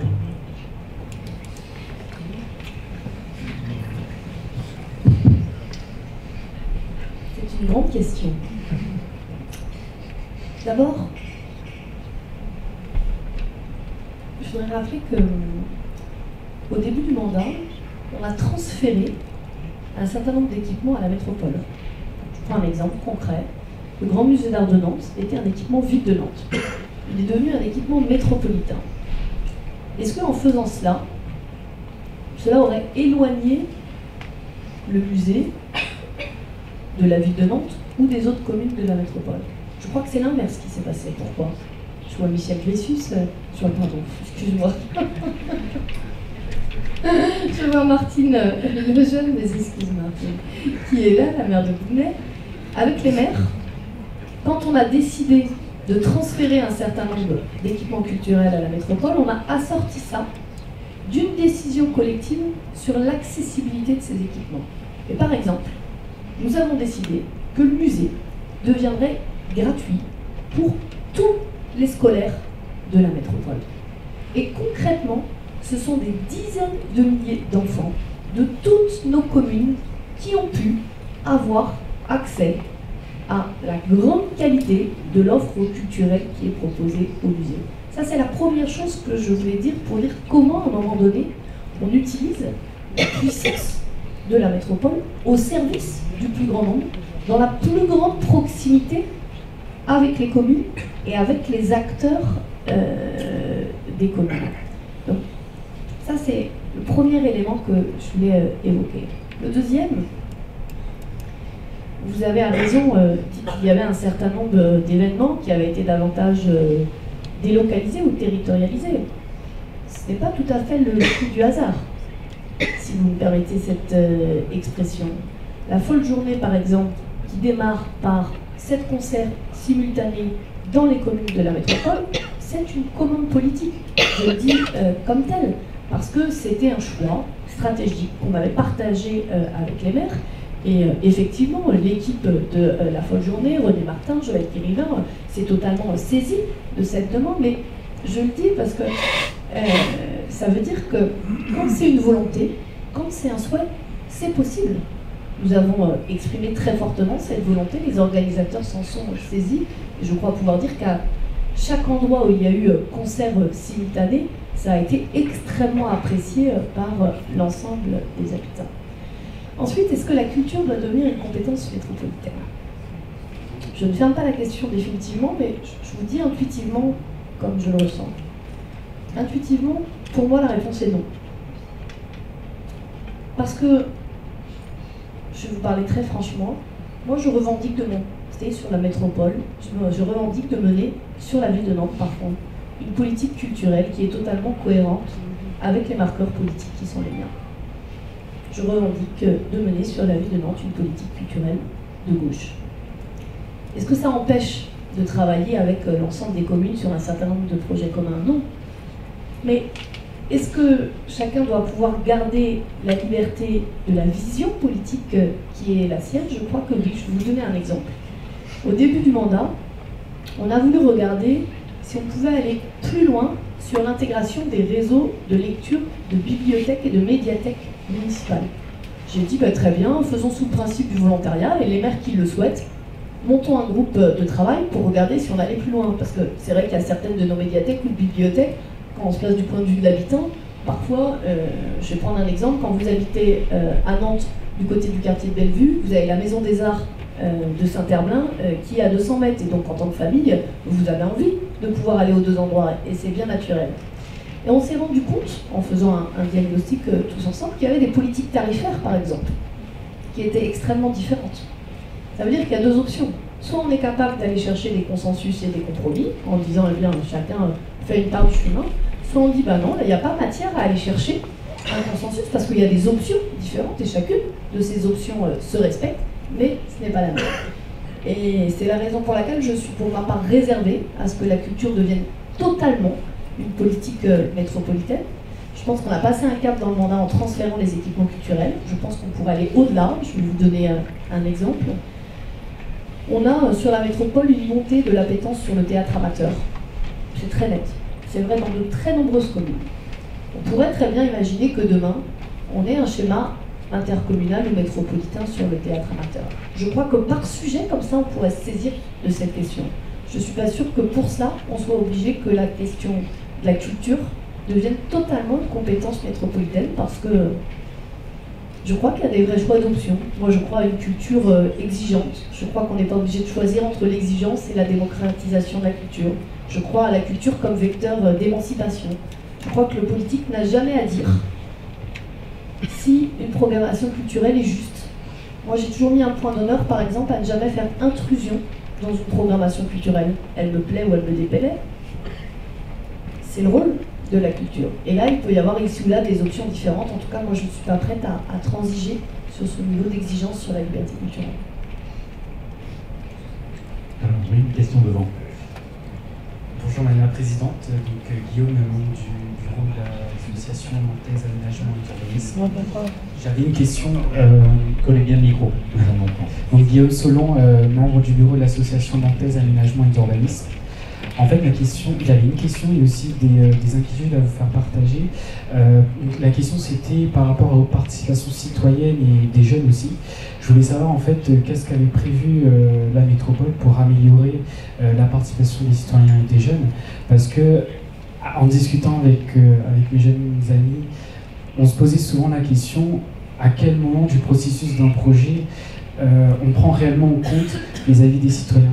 Quand on propose des projets, les projets sont déjà un peu aboutis. Je prends par exemple l'exemple des PLU et des SCOT. On a la conférence territoriale de l'action publique.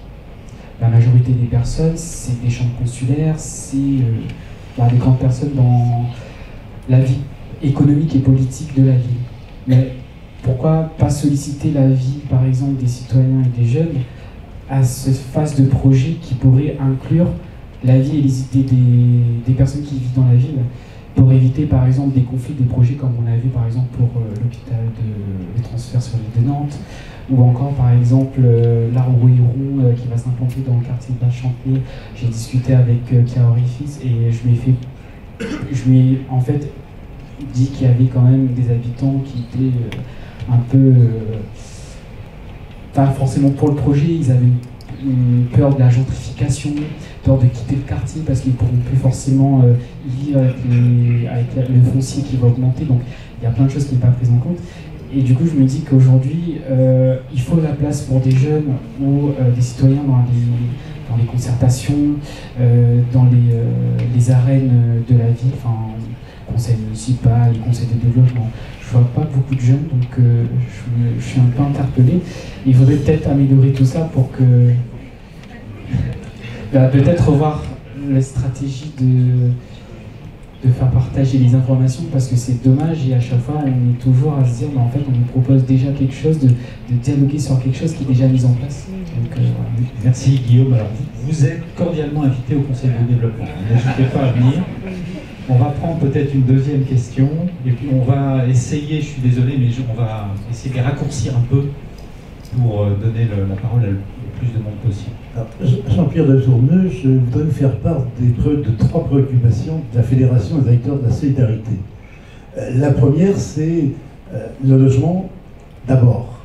Ça pose un problème quantitatif, mais ça pose aussi un problème d'inclusion.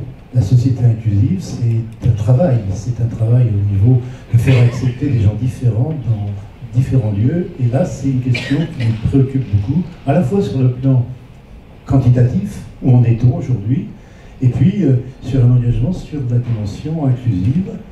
La deuxième question, c'est toujours dans les questions d'insertion. On note que un des problèmes de l'insertion par le travail est lié finalement aux difficultés de faire garder les enfants. Or, en fait, la garde des enfants, c'est finalement une compétence strictement ville. Or, en fait, on se rend compte que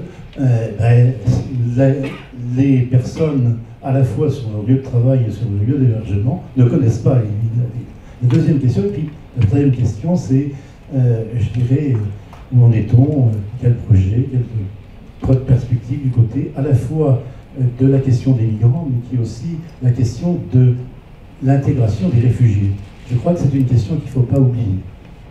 Bon, ça fait beaucoup de sujets, donc je vais vous laisser répondre à... Sur la première question de la participation des jeunes, peut-être d'abord partager un constat issu de mon expérience dans ce moment. Il y a des sujets où on n'a eu aucune difficulté à avoir des jeunes présents. Je vais prendre un exemple concret. Quand on a lancé le grand débat sur la transition énergétique, il y a plus de 43 000 personnes de mémoire qui ont participé à ce débat, et on avait mis en place ce qu'on avait appelé les communautés. On avait notamment mis en place une communauté qu'on appelait la communauté des défricheurs, qui faisait le pari d'initiatives citoyennes, où vous lanciez un défi, à vous-même, changer de mode de mobilité pendant les jours, et ensuite vous alliez convaincre vos voisins, vos amis, et cette émulation collective faisait accélération de la transition énergétique. Et bien là, pour les avoir rencontrés à plusieurs reprises, je crois pouvoir dire que le public était à 90% composé de jeunes. Ça, c'est la première chose qui me semble importante. C'est que la question du choix même des sujets qu'on met à concertation ou à discussion facilite ou pas. La deuxième chose, sur qu'est-ce qu'on met à la concertation et qu'est-ce qu'on n'y met pas, puisqu'il y avait ça aussi dans vos questions. Moi, je voudrais juste rappeler deux principes qui semblent très importants pour la clarté des règles du jeu. La première, et c'est au cœur de l'articulation entre la démocratie participative et la démocratie représentative. Autant moi je suis une férue de démocratie participative, autant j'assume de dire qu'on ne met pas tout à la concertation. Et que ce qui a été validé par le suffrage universel, je prends un exemple, 400 places en crèche dans ce mandat pour la ville de Nantes. Quand j'ai été élue, j'ai pas mis à la concertation la finalité qui était les 400 places en crèche. Parce que sinon, quid du suffrage universel? Quand on est candidat à une élection, on reçoit un mandat du suffrage universel. Ce suffrage universel valide un mandat. Et donc, c'est cette légitimité-là qui s'exerce. Par contre, pour trouver le chemin pour arriver à ces 400 places en crèche, alors oui, on a fait de la concertation. Est-ce que les habitants attendent plutôt des crèches ou plutôt des places en assistante maternelle? Est-ce que le problème est quantitatif ou est-ce qu'il est qualitatif? Est-ce que c'est le parcours du combattant pour avoir l'information? Comment on travaille encore mieux ensemble, la ville et le département sur ces questions? Donc ça, c'est ma deuxième réponse. La clarté des règles du jeu, ça me paraît absolument indispensable. Puis la troisième, c'est que je crois, ça vaut particulièrement pour les jeunes, mais je crois que ça vaut pour tout le monde. Si on veut que les jeunes s'engagent, il faut qu'ils aient la garantie que leur parole elle compte. Parce que quand un jeune vient passer du temps dans une instance, qu'il accepte de prendre son temps, si à la suite de ça, il n'y a pas au moins la transparence sur le débouché, forcément la fois d'après sera moins sensible au fait de venir. Donc je pense que la qualité, la production et la prise en compte est aussi évidemment un élément absolument déterminant. Les questions de Jean-Pierre Le Tourneux. La dernière, c'est les migrants. Alors là, si vous avez 2h30, moi j'ai 3 choses. La première, je pense que cette question est d'abord européenne. Je le dis parce que je crois que si on n'avance pas à l'échelle européenne sur ce sujet, on n'avancera pas suffisamment. Moi, je suis personnellement, par exemple, pour un droit d'asile européen. Je suis aussi favorable à l'arrêt de ce qu'on appelle le système des Dublinés.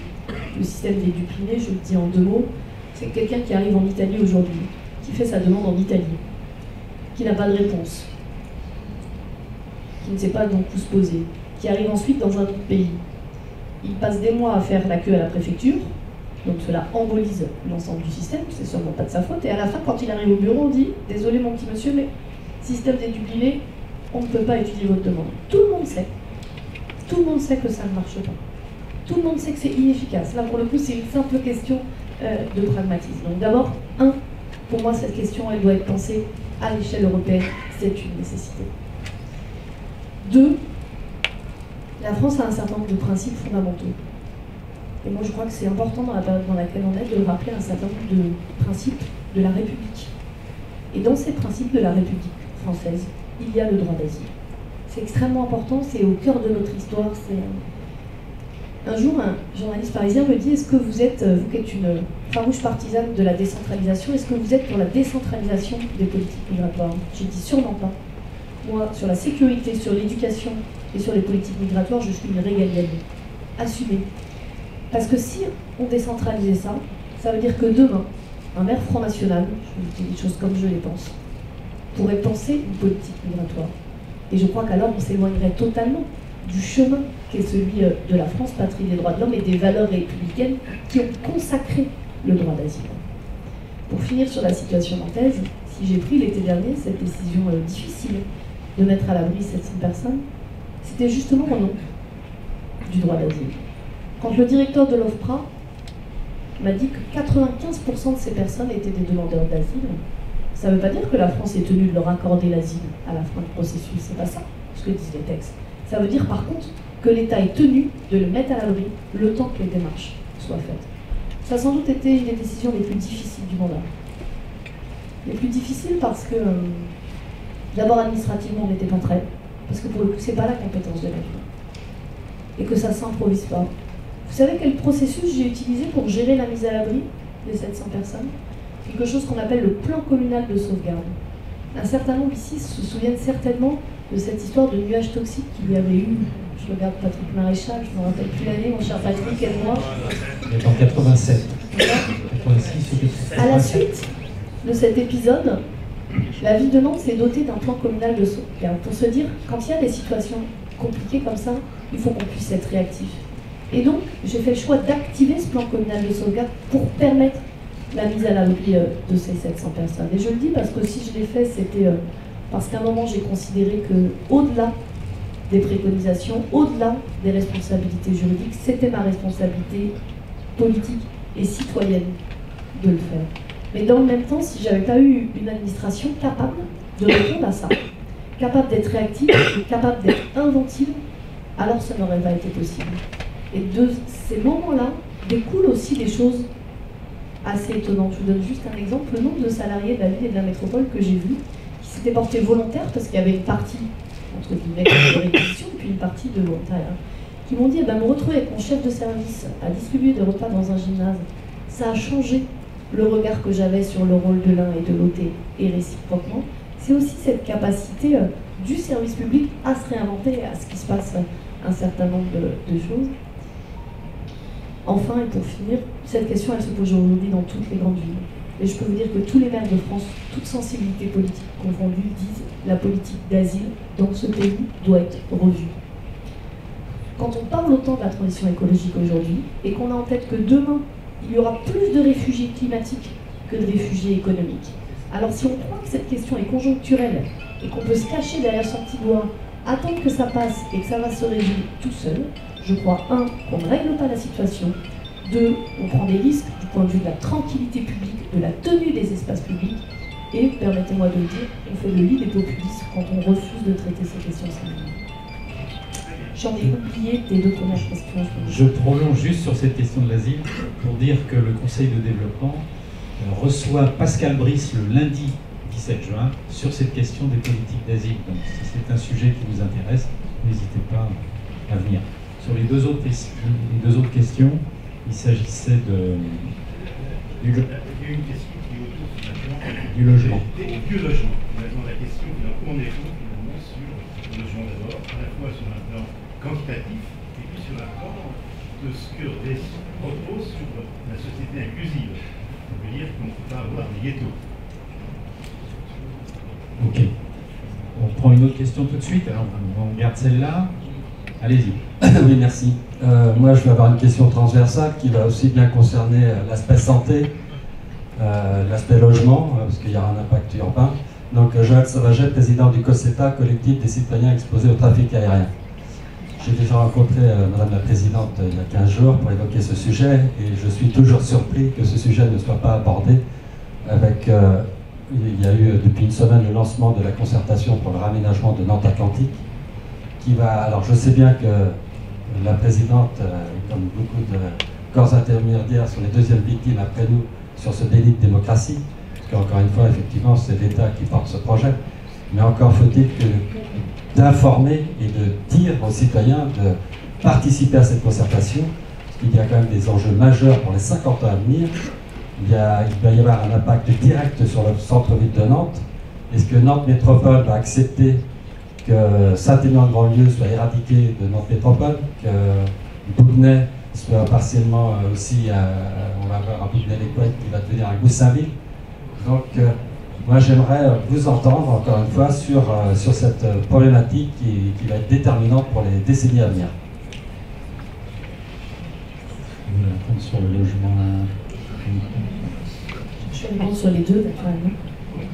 Si je vais prendre en ordre sur la question du logement, on en a un petit peu parlé tout à l'heure. Nos objectifs, ils sont tenus, c'est 6 000 logements par an, 2 000 logements sociaux, je parle à l'échelle de la métropole. Et puis au début du mandat, j'avais dit qu'on monte un cran sur le logement abordable. Parce que j'avais fait le constat qu'on avait un manque sur ce qu'on appelle classiquement les familles de la classe moyenne. J'aime moyennement ce vocable parce que derrière, en fait, il y a une vraie diversité, mais quand même. Pour le dire rapidement, les familles qui ne sont pas éligibles au logement social et pour autant qui n'ont pas les moyens pour accéder au logement libre. Donc notre cap, il est très clair et il est tenu de ce point de vue-là.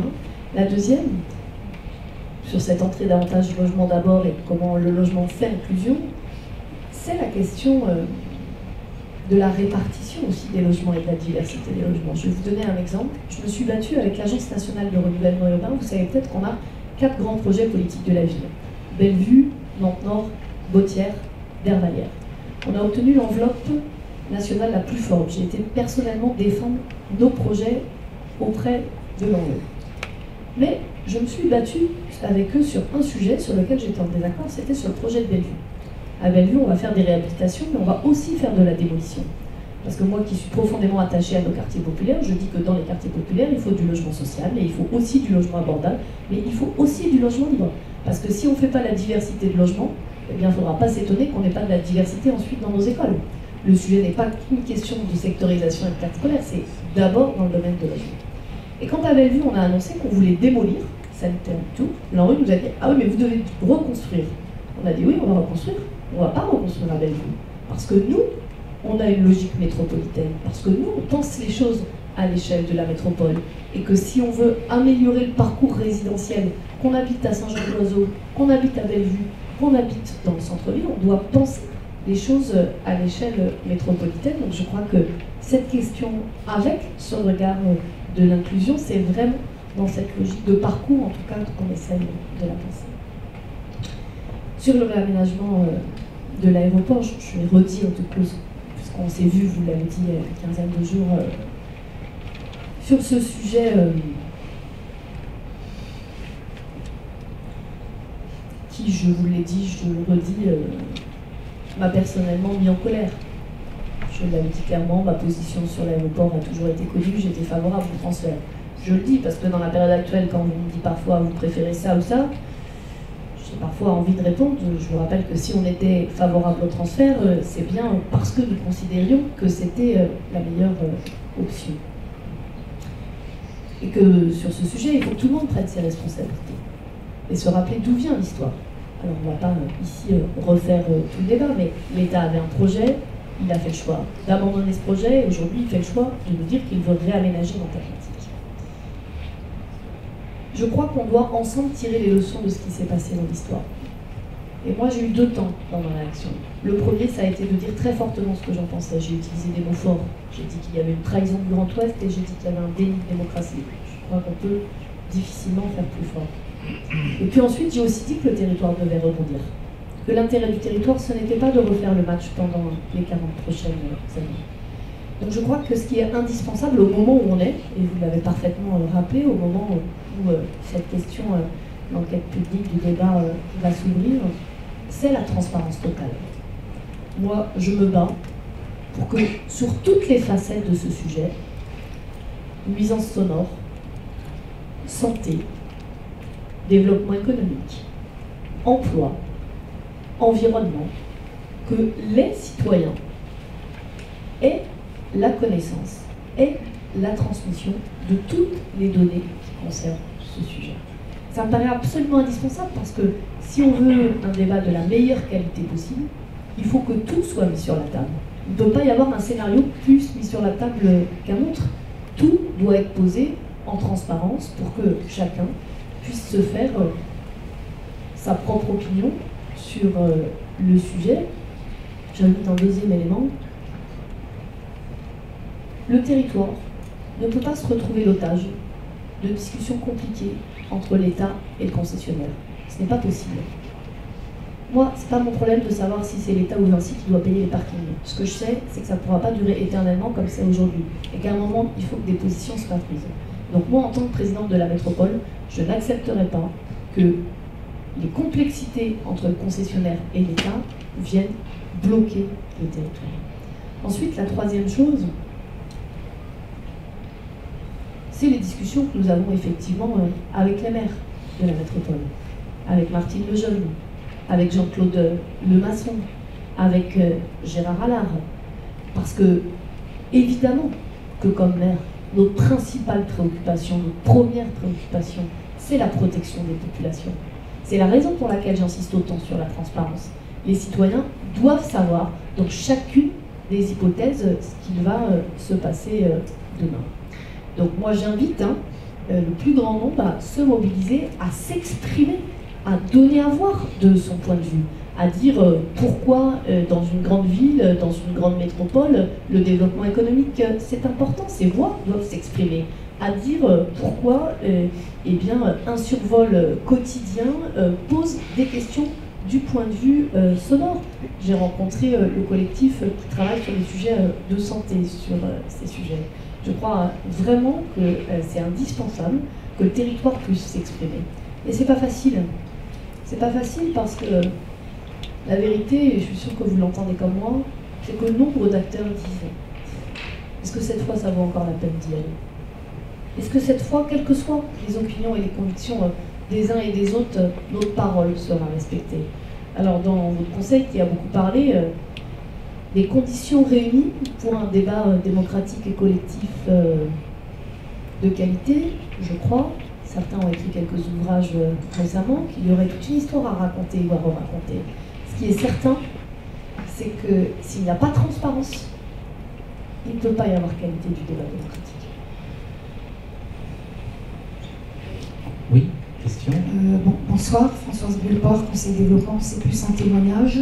Je ne peux pas ne pas parler du débat sur la longévité qui a eu lieu, pour son excellence et sa pertinence, franchement, avec des conférenciers, les gens sont venus de toute la France. Je vous avoue que j'y allais reculons, vu la thématique, effectivement, ça pouvait être tombant, mais j'avais envie de savoir. Et c'est extraordinaire la vision qui s'est dégagée de cette conférence, enfin de ces conférences. À savoir que même on peut être surpris de certains chiffres, enfin, quand on sait que c'est seulement 17% des plus de 80 ans qui sont en EHPAD, les chiffres actuellement, bien sûr, ça peut évoluer. Bon, c'est sûr qu'on a tous été visiter quelqu'un en EHPAD, c'est pas drôle, mais quand on entend toutes les réflexions, toutes les solutions qui sont en élaboration, c'est vraiment extraordinaire, ça donne une autre vision de la vieillesse. Et surtout, le message de plus pertinent, c'est pour ça que je prends la parole là, qui rejoint ce dont on est en train de parler, c'est qu'il est clair que si on règle, enfin si on améliore les problèmes, que ce soit de l'emploi, de la santé, de l'alimentation, de la mobilité, toutes ces choses sur lesquelles on travaille, c'est évident que ça a un impact énorme sur la vieillesse, sur la longévité. Le problème, c'est pas le problème de la vieillesse, c'est le problème de comment on vit maintenant et comment on la prépare en fait. Et pour moi, ça a été vraiment très révolutionnaire. Donc je tenais à en faire part. Voilà. Merci. Est-ce qu'il y a encore quelques questions? Oui.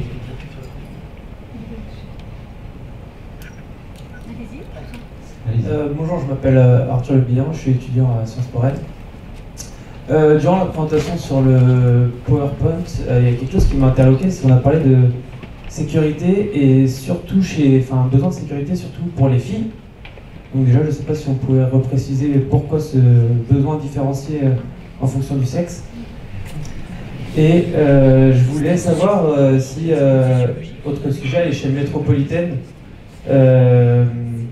il y avait une politique de sécurité qui cohérente ou qui tendait à émerger. Voilà. Je vais peut-être répondre rapidement sur ce que vous avez évoqué, à savoir que effectivement parmi les groupes de jeunes qui sont en service civique et dans le cadre de l'association Unicité, nous les réunissons par groupe de 7 ou 8. Mais on ne cherche pas à avoir de parité, c'est-à-dire qu'on a un jour on peut avoir plus de filles ou plus de garçons. Ce qui est sûr, c'est que cette question de la sécurité, elle est venue très régulièrement, particulièrement cette année, exprimée aussi bien par les garçons d'ailleurs que par les filles. Alors même si on a pointé que effectivement un certain nombre de jeunes filles nous ont dit « moi il y a des rues de Nantes où je ne veux plus passer le soir pour des questions de sécurité ». Voilà, je crois que c'est un problème un peu plus global de sécurité, même si ça a peut-être été exprimé un peu plus fortement par les jeunes filles. Alors, on prend une autre question, puis Madame la Présidente reviendra sur ce sujet qui est plutôt dans le tête que les propositions. Oui, bonjour Madame la Présidente. Amaury Dufour, volontaire en service civique justement à Unicité, programme déconnecté en partenariat avec le département de Loire-Atlantique. Je rebondis justement, heureusement, sur la question de sécurité des femmes. Je sors beaucoup, en fait, avec beaucoup d'amis jeunes. On sort beaucoup, on profite justement de la dynamique nantaise et de la métropole. Et il y a beaucoup de retours qui sont faits sur justement ce manque de sécurité, et ça passe notamment par aussi le manque de transport. On a beaucoup débattu quand j'ai assisté au Conseil de développement, et il y a une idée qui est ressortie et qui est partagée par beaucoup de jeunes, c'est d'assurer un minimum de transport la nuit, comme les cars lilas, mais que ce soit plutôt sur le réseau de tramway en fait. On s'était dit que ce serait quelque chose qui pourrait se faire, je ne sais pas, vu que quand même la TAN dépend de la métropole, qui est une régularité sur les transports, que ce soit un passage par heure, que ce soit quelque chose qui soit communiqué, et que tout le monde soit au courant, mais que ce soit pas uniquement pour les jeunes, même pour toutes les personnes qui travaillent justement dans des établissements qui sont ouverts tard, ou pour toutes les personnes qui puissent travailler dans la sécurité. Donc j'aimerais savoir justement si c'était possible que ce soit quelque chose mis en place, parce qu'on parlait en introduction, attendez, je retrouve un feuille, de changer la vie quotidienne des habitants, et je pense que ça pourrait être aussi passé par là. Alors, question sur la sécurité, parce que les deux intervenants étaient sur ce sujet.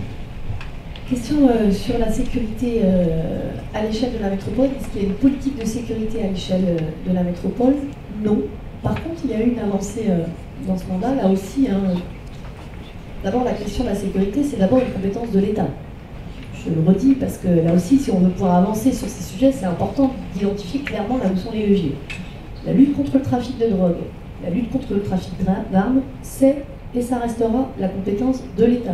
Vous l'habitez à Carquefou, à La Chapelle-sur-Eure, à Bougnay ou à Nantes, c'est jamais le maire qui pourra demander à ses équipes de travailler sur le trafic de drogue, par exemple, parce que c'est des métiers spécifiques, c'est des compétences spécifiques. C'est la raison pour laquelle, pour la ville de Nantes, moi je m'étais fortement mobilisée pour dire à l'État qu'on avait besoin de moyens supplémentaires sur ce sujet.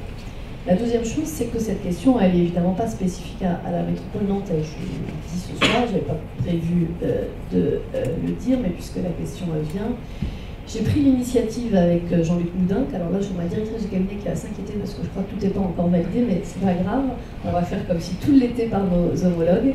Avec Jean-Luc Moudin, le maire de Toulouse, on a pris l'initiative tous les deux de proposer aux autres maires de grandes villes, donc vous voyez, ça fait une diversité de sensibilités politiques, en l'occurrence, là, c'est pas le sujet, de pouvoir avoir une interpellation commune en direction des services de l'État.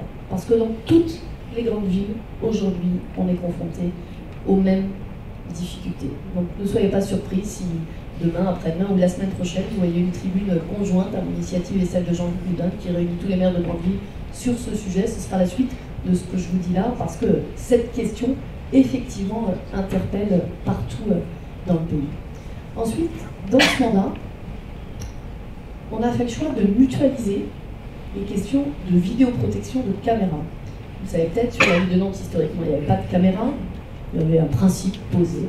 Moi, sur ces sujets, je suis plutôt pragmatique. Je pense que c'est d'abord l'éducation, toujours, d'abord la prévention, mais ensuite, quand c'est nécessaire, aussi la sanction, la fermeté et les moyens techniques, comme ça peut aider.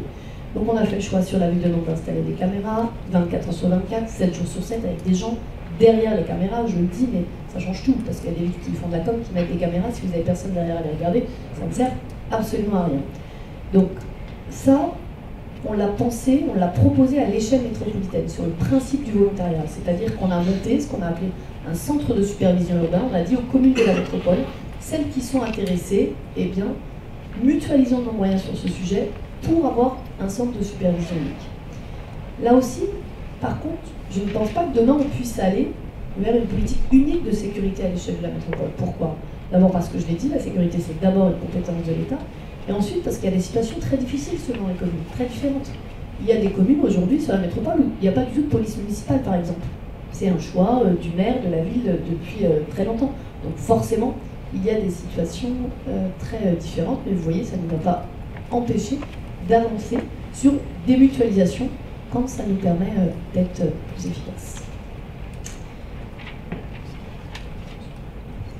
Je fais juste une remarque sur la question genrée. Est-ce que la question de la sécurité concerne que les femmes et les jeunes femmes? Je ne crois pas. que la question de la sécurité concerne que les femmes et les jeunes femmes. Je crois d'abord que le droit à la sécurité, c'est un droit pour tout le monde, que ce soit un homme, une femme, quel que soit le quartier où on habite, quelle que soit la ville où on habite. Mais ce qui est certain, par contre, c'est que dans les retours qu'on a des citoyens, et on doit y être attentif, l'expérience genrée de l'espace public, ça compte. C'est-à-dire que le retour qu'on a des hommes et des femmes sur certains espaces publics n'est pas le même, selon que le retour vienne d'hommes ou vienne de femmes. C'est aussi pour cette raison, alors pas que la nuit, là, qu'on a initié lancement-là à l'échelle de la ville de Nantes, avec l'espace Simone de Beauvoir d'ailleurs, ce qu'on avait appelé des expéditions urbaines, c'est-à-dire qu'on a fait des déambulations sur l'espace public, et là aussi on avait beaucoup de jeunes. Moi je remarque qu'on a beaucoup plus de jeunes quand on fait des choses par exemple comme ça un peu plus innovantes que certaines de nos réunions traditionnelles. Ça veut dire qu'on doit aussi réfléchir et être capable d'avoir cette imagination-là. Et à partir de ces expéditions urbaines, on a identifié concrètement sur l'espace public qu'est-ce qui pourrait être envisagé de manière différente pour contribuer à la sécurité. Le dernier élément, parce que ça participe de ces réponses collectives, c'est un travail qu'on a mené dans le cadre de la ville la nuit, où certains responsables de bars ont accepté d'être des formes de bars ou de cafés citoyens. Ça veut dire que si à un moment donné vous sortez et vous êtes en difficulté, eh bien vous pouvez aller dans ce bar et pouvoir dire discrètement au barman, en gros, que vous avez une difficulté parce que quelqu'un vous suit, parce que vous n'êtes pas rassuré, etc. Ce qui crée aussi ce mécanisme, j'allais dire, d'une forme de solidarité collective, même si évidemment on préférerait tous ne pas avoir besoin d'être dans ce type de situation, donc on essaie de travailler sur les deux temporalités.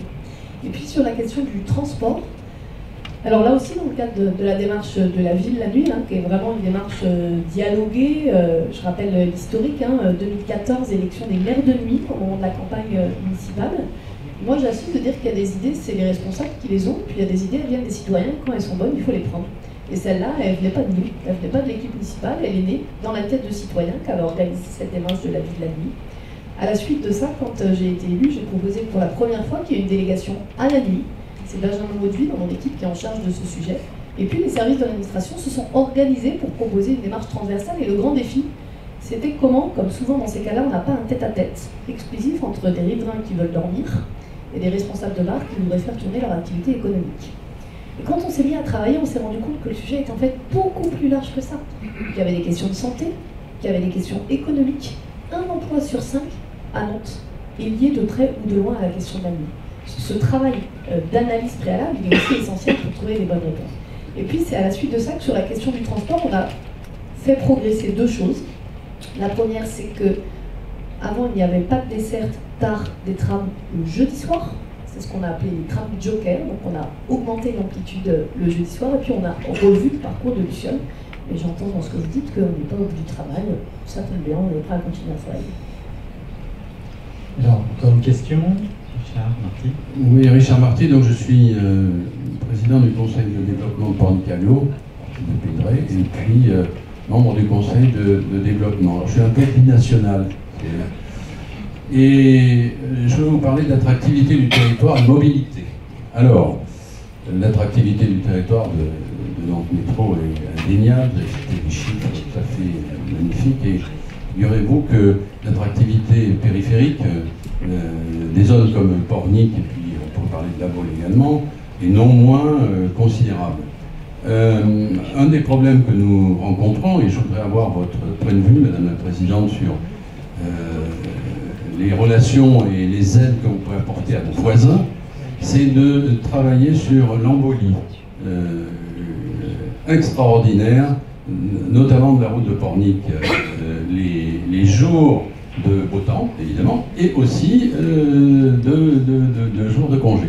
Et je peux vous dire que le rêve de chacun ce week-end dernier eût été de pouvoir enfin respecter les 80 km/h, même si tout le monde est discuté. Là, c'était arrêt complet. Donc, pas de train, ou très peu de train, et puis surtout pas de vélo aussi, parce que c'est plat de Pornic à Nantes.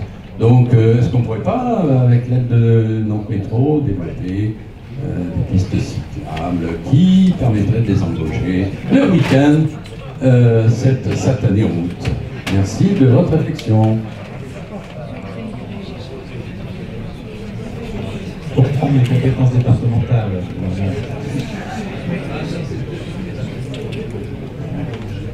Je crois que derrière cette question des mobilités, enfin, ça rejoint vraiment ce que je commençais à évoquer tout à l'heure sur cette idée de l'alliance des territoires. Quand, avec le PIB, on a voulu signer cette idée d'un contrat de réciprocité. C'est la première fois dans l'histoire de la métropole, c'est assez nouveau comme approche. D'ailleurs, j'ai eu des réactions, hein, y compris de certains maires qui m'ont dit on ferait peut-être pas mieux d'abord de s'occuper de l'intérieur de la métropole avant de s'occuper de la réciprocité avec nos voisins. Donc, je le dis, ça veut dire que là aussi, il y a des mentalités à faire bouger. J'ai pris cette initiative absolument convaincue qu'il y a des sujets gagnant-gagnant à penser entre les territoires. Et c'est pas le hasard si on avait choisi 2 sujets, alimentation, j'en ai dit un mot, et mobilité. Mobilité, c'est sans doute une des questions où les interactions gagnant-gagnant sont les plus visibles. Un des sujets de la métropole nantaise, c'est la congestion. C'est évident. Vous croisez pas de Nantais qui vous parle des bouchons, c'est que vous n'habitez pas à Nantes. Il faut le dire clairement, quand dans toutes les métropoles de ce pays, il n'y a pas une métropole aujourd'hui qui échappe à cette question. Et quand vous habitez dans le Pays de Ré, la question du temps de travail sur le temps de domicile est aussi un sujet. Concrètement, les réponses peuvent passer par quoi, une fois qu'on a signé la théorie du contrat de réciprocité? Eh bien, je prends 2 pistes de travail qui ne sont pas des pistes théoriques, hein, qui sont à l'étude, qui vont sortir, qui vont donner des résultats. La première, c'est à quel endroit on met des P+R. Jusqu'à présent, les parkings relais, ils étaient à l'intérieur de la métropole. Moi, je crois que demain, un certain nombre de P+R devront sortir de la métropole. Parce qu'une des questions d'avenir, c'est quel endroit doit être celui de la jonction entre la voiture automobile et les transports en commun. Et on ne peut pas demander à quelqu'un qui habite en hypercentre de Nantes d'avoir le même rapport à la mobilité que quelqu'un qui habite dans la 3e couronne de la métropole. Ça n'a aucun sens. Ce n'est pas les mêmes enjeux. Par contre, je pense qu'on a la responsabilité aujourd'hui de travailler ensemble sur ces sujets. La route de Pornic, c'est un des lieux qu'on a identifié, par exemple, pour réfléchir à la montée en puissance du covoiturage. Pour quelles raisons? La première, qui est une question de principe. On évoquait tout à l'heure les sujets de fragmentation. Et je racontais cette discussion entre un chef d'entreprise qui me disait arrêtez avec vos trucs de bobo et de trottinette, et l'autre qui me disait vous n'allez pas assez loin sur ces sujets-là, l'avenir est à la transition écologique, on doit pousser encore plus tous les déplacements alternatifs. Moi, si le covoiturage m'intéresse, d'un point de vue stratégique, c'est parce que je crois qu'il parle à tout le monde. Il parle aussi bien à ceux qui sont extrêmement engagés sur les sujets écologiques, qui veulent changer de mode de mobilité pour cette raison, parce qu'il y en a, ils existent dans la société, et heureusement. Mais il parle aussi à ceux dont la grille de lecture, c'est combien de temps je vais mettre pour arriver à l'endroit où je veux aller, et combien ça va me coûter. Donc si le covoiturage nous intéresse, et si on va le développer, c'est parce qu'il fait partie de ces chemins qui fédèrent, de cette capacité à dépasser les fragmentations de la société. Puis la deuxième raison, c'est pour une question très pragmatique, on s'est fixé un objectif, c'est de passer d'aujourd'hui d'une voiture sur 4 partagées à demain, horizon 2027, une voiture sur 2, et on sait que du point de vue de la fluidité, ça aura un impact important. On va avoir une actualité importante cette année, là, pour le coup, à l'échelle de la métropole nantaise, c'est qu'on va travailler avec la CEMITAN pour que demain, si vous êtes volontaire pour covoiturer quelqu'un, covoiturer des personnes, vous vous voyez rembourser l'équivalent de votre prix de ticket de tramway. On a calculé pour quelqu'un qui a 10 km entre l'endroit où il habite et l'endroit où il travaille, ça fera potentiellement une économie par mois de 40 €. Moi, je crois qu'on ne peut pas opposer les questions sociales et les questions écologiques. Je crois qu'on doit avancer sur les sujets écologiques, mais que pour ça, ça doit être positif dans la vie de tous les jours pour les gens. Et ça, c'est une réponse, pas la réponse unique, c'est toujours la conjonction des réponses, qui doit nous permettre de penser autrement le lien entre la métropole et les territoires, comme le joli territoire de Pornic. Je voudrais donner un deuxième exemple, qui est celui de la santé, puisqu'on en a parlé ce soir. Je ne sais pas si vous avez entendu parler de ce qui s'est fait dans le cadre de ce qu'on appelle le groupement hospitalier de territoire. Alors, ça fait très usine à gaz, dit comme ça. Et franchement, il y a des territoires en France où c'est que des usines à gaz, il n'y a rien à l'intérieur.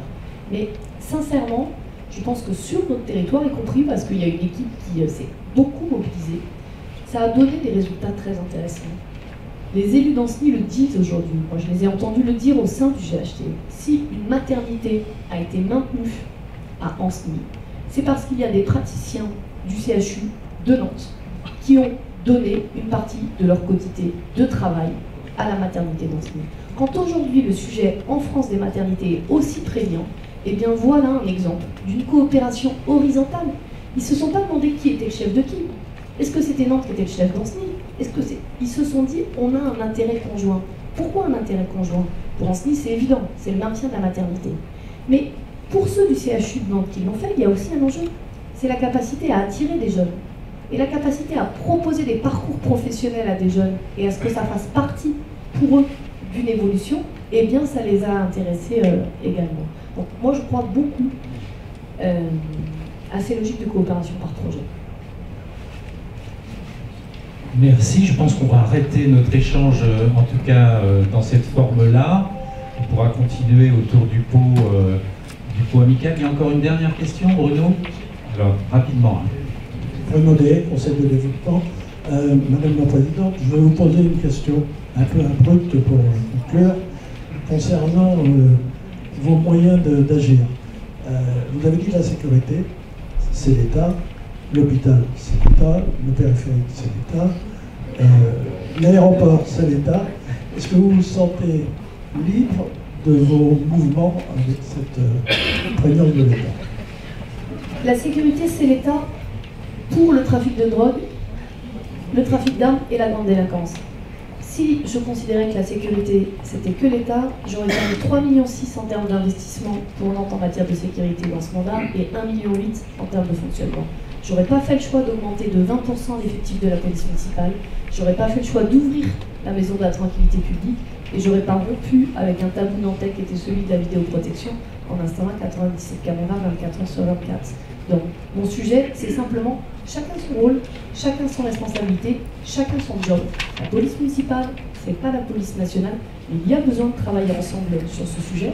C'est d'ailleurs la raison pour laquelle, quand il y a eu un changement de préfet, puisque parfois les changements de préfet sont l'occasion de reposer les choses, je l'ai sollicité pour une réunion restreinte sur la sécurité qui se tient maintenant chaque trimestre, où je suis personnellement avec le préfet et le procureur, parce que je crois que sur des sujets aussi importants, il doit y avoir une impulsion au plus haut niveau qui soit donnée pour permettre justement la qualité de ce partenariat. Le CHU, oui, c'est un projet de l'État. Oui, c'est un projet de santé publique. Et oui, la métropole est totalement mobilisée sur ce projet dans son rôle. D'abord en ayant préparé les terrains qui sont nécessaires pour l'arrivée du CHU. Ensuite, en travaillant à l'accessibilité du CHU. J'en profite pour le dire, puisque c'est un sujet qui revient souvent et que je crois qu'il y a besoin de continuer à rassurer, parce que je crois que les interpellations citoyennes ont fait progresser le projet du CHU, notamment sur le volet de l'accessibilité.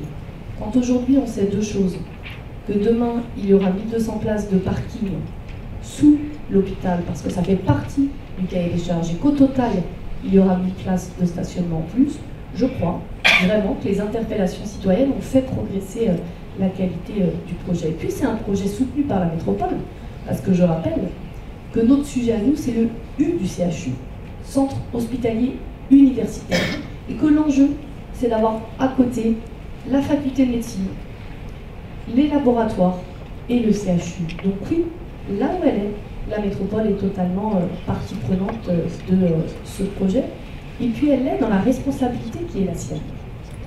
Je le dis quand même parce que l'autre jour j'étais sur FBLO et puis un monsieur m'appelle et il était herblinois. Il me dit, moi j'habite à Saint-Herblain, franchement si c'était à la ENEC ce serait mieux. Je comprends parfaitement ce monsieur. Mais moi ma responsabilité de présidente de métropole, c'est toujours de rechercher l'intérêt général. Toujours. Et donc quand on regarde la question de la localisation, on regarde aussi l'équilibre, quel que soit l'endroit où on vient à la métropole. Donc sur ces sujets, chacun fait sa part. Et effectivement, je crois que c'est une bonne nouvelle pour le territoire, que ce soit le projet national sur lequel l'État va investir le plus en termes de santé. Mais s'il n'y avait pas la mobilisation de l'ensemble des acteurs, je crois qu'on ne serait pas dans la situation dans laquelle on est, à savoir une situation où il me semble que désormais ce projet est très bien engagé. Merci, je crois qu'on peut... Et puis j'ajoute une dernière chose, puisque vous m'avez tendu une perche. Je vais prendre un contre-exemple où les ratios financiers sont inversés. J'ai évoqué tout à l'heure la politique de la ville, et ceux qui me connaissent savent que la question des quartiers populaires est une question qui me tient très à cœur. Globalement, sur ces grands projets, Bellevue, Nantes-Nord, D'Hervalière, La Botière, c'est 500 millions d'euros qui vont être mobilisés sur 15 ans. Je vous rassure, c'est pas... Et pas simplement dans les bâtiments. On y parle sécurité, on y parle maison de santé, on y parle transition écologique, on y parle centre d'affaires. Et bien sur ces 500 millions, c'est 2 tiers qui va être mis par le territoire. Et quand je dis 2 tiers, c'est ville, métropole et les bailleurs sociaux qui sont nos partenaires dans cette aventure. Donc non, je trouve que dans notre métropole, on a plutôt beaucoup de moyens d'agir. Merci, on peut applaudir Madame.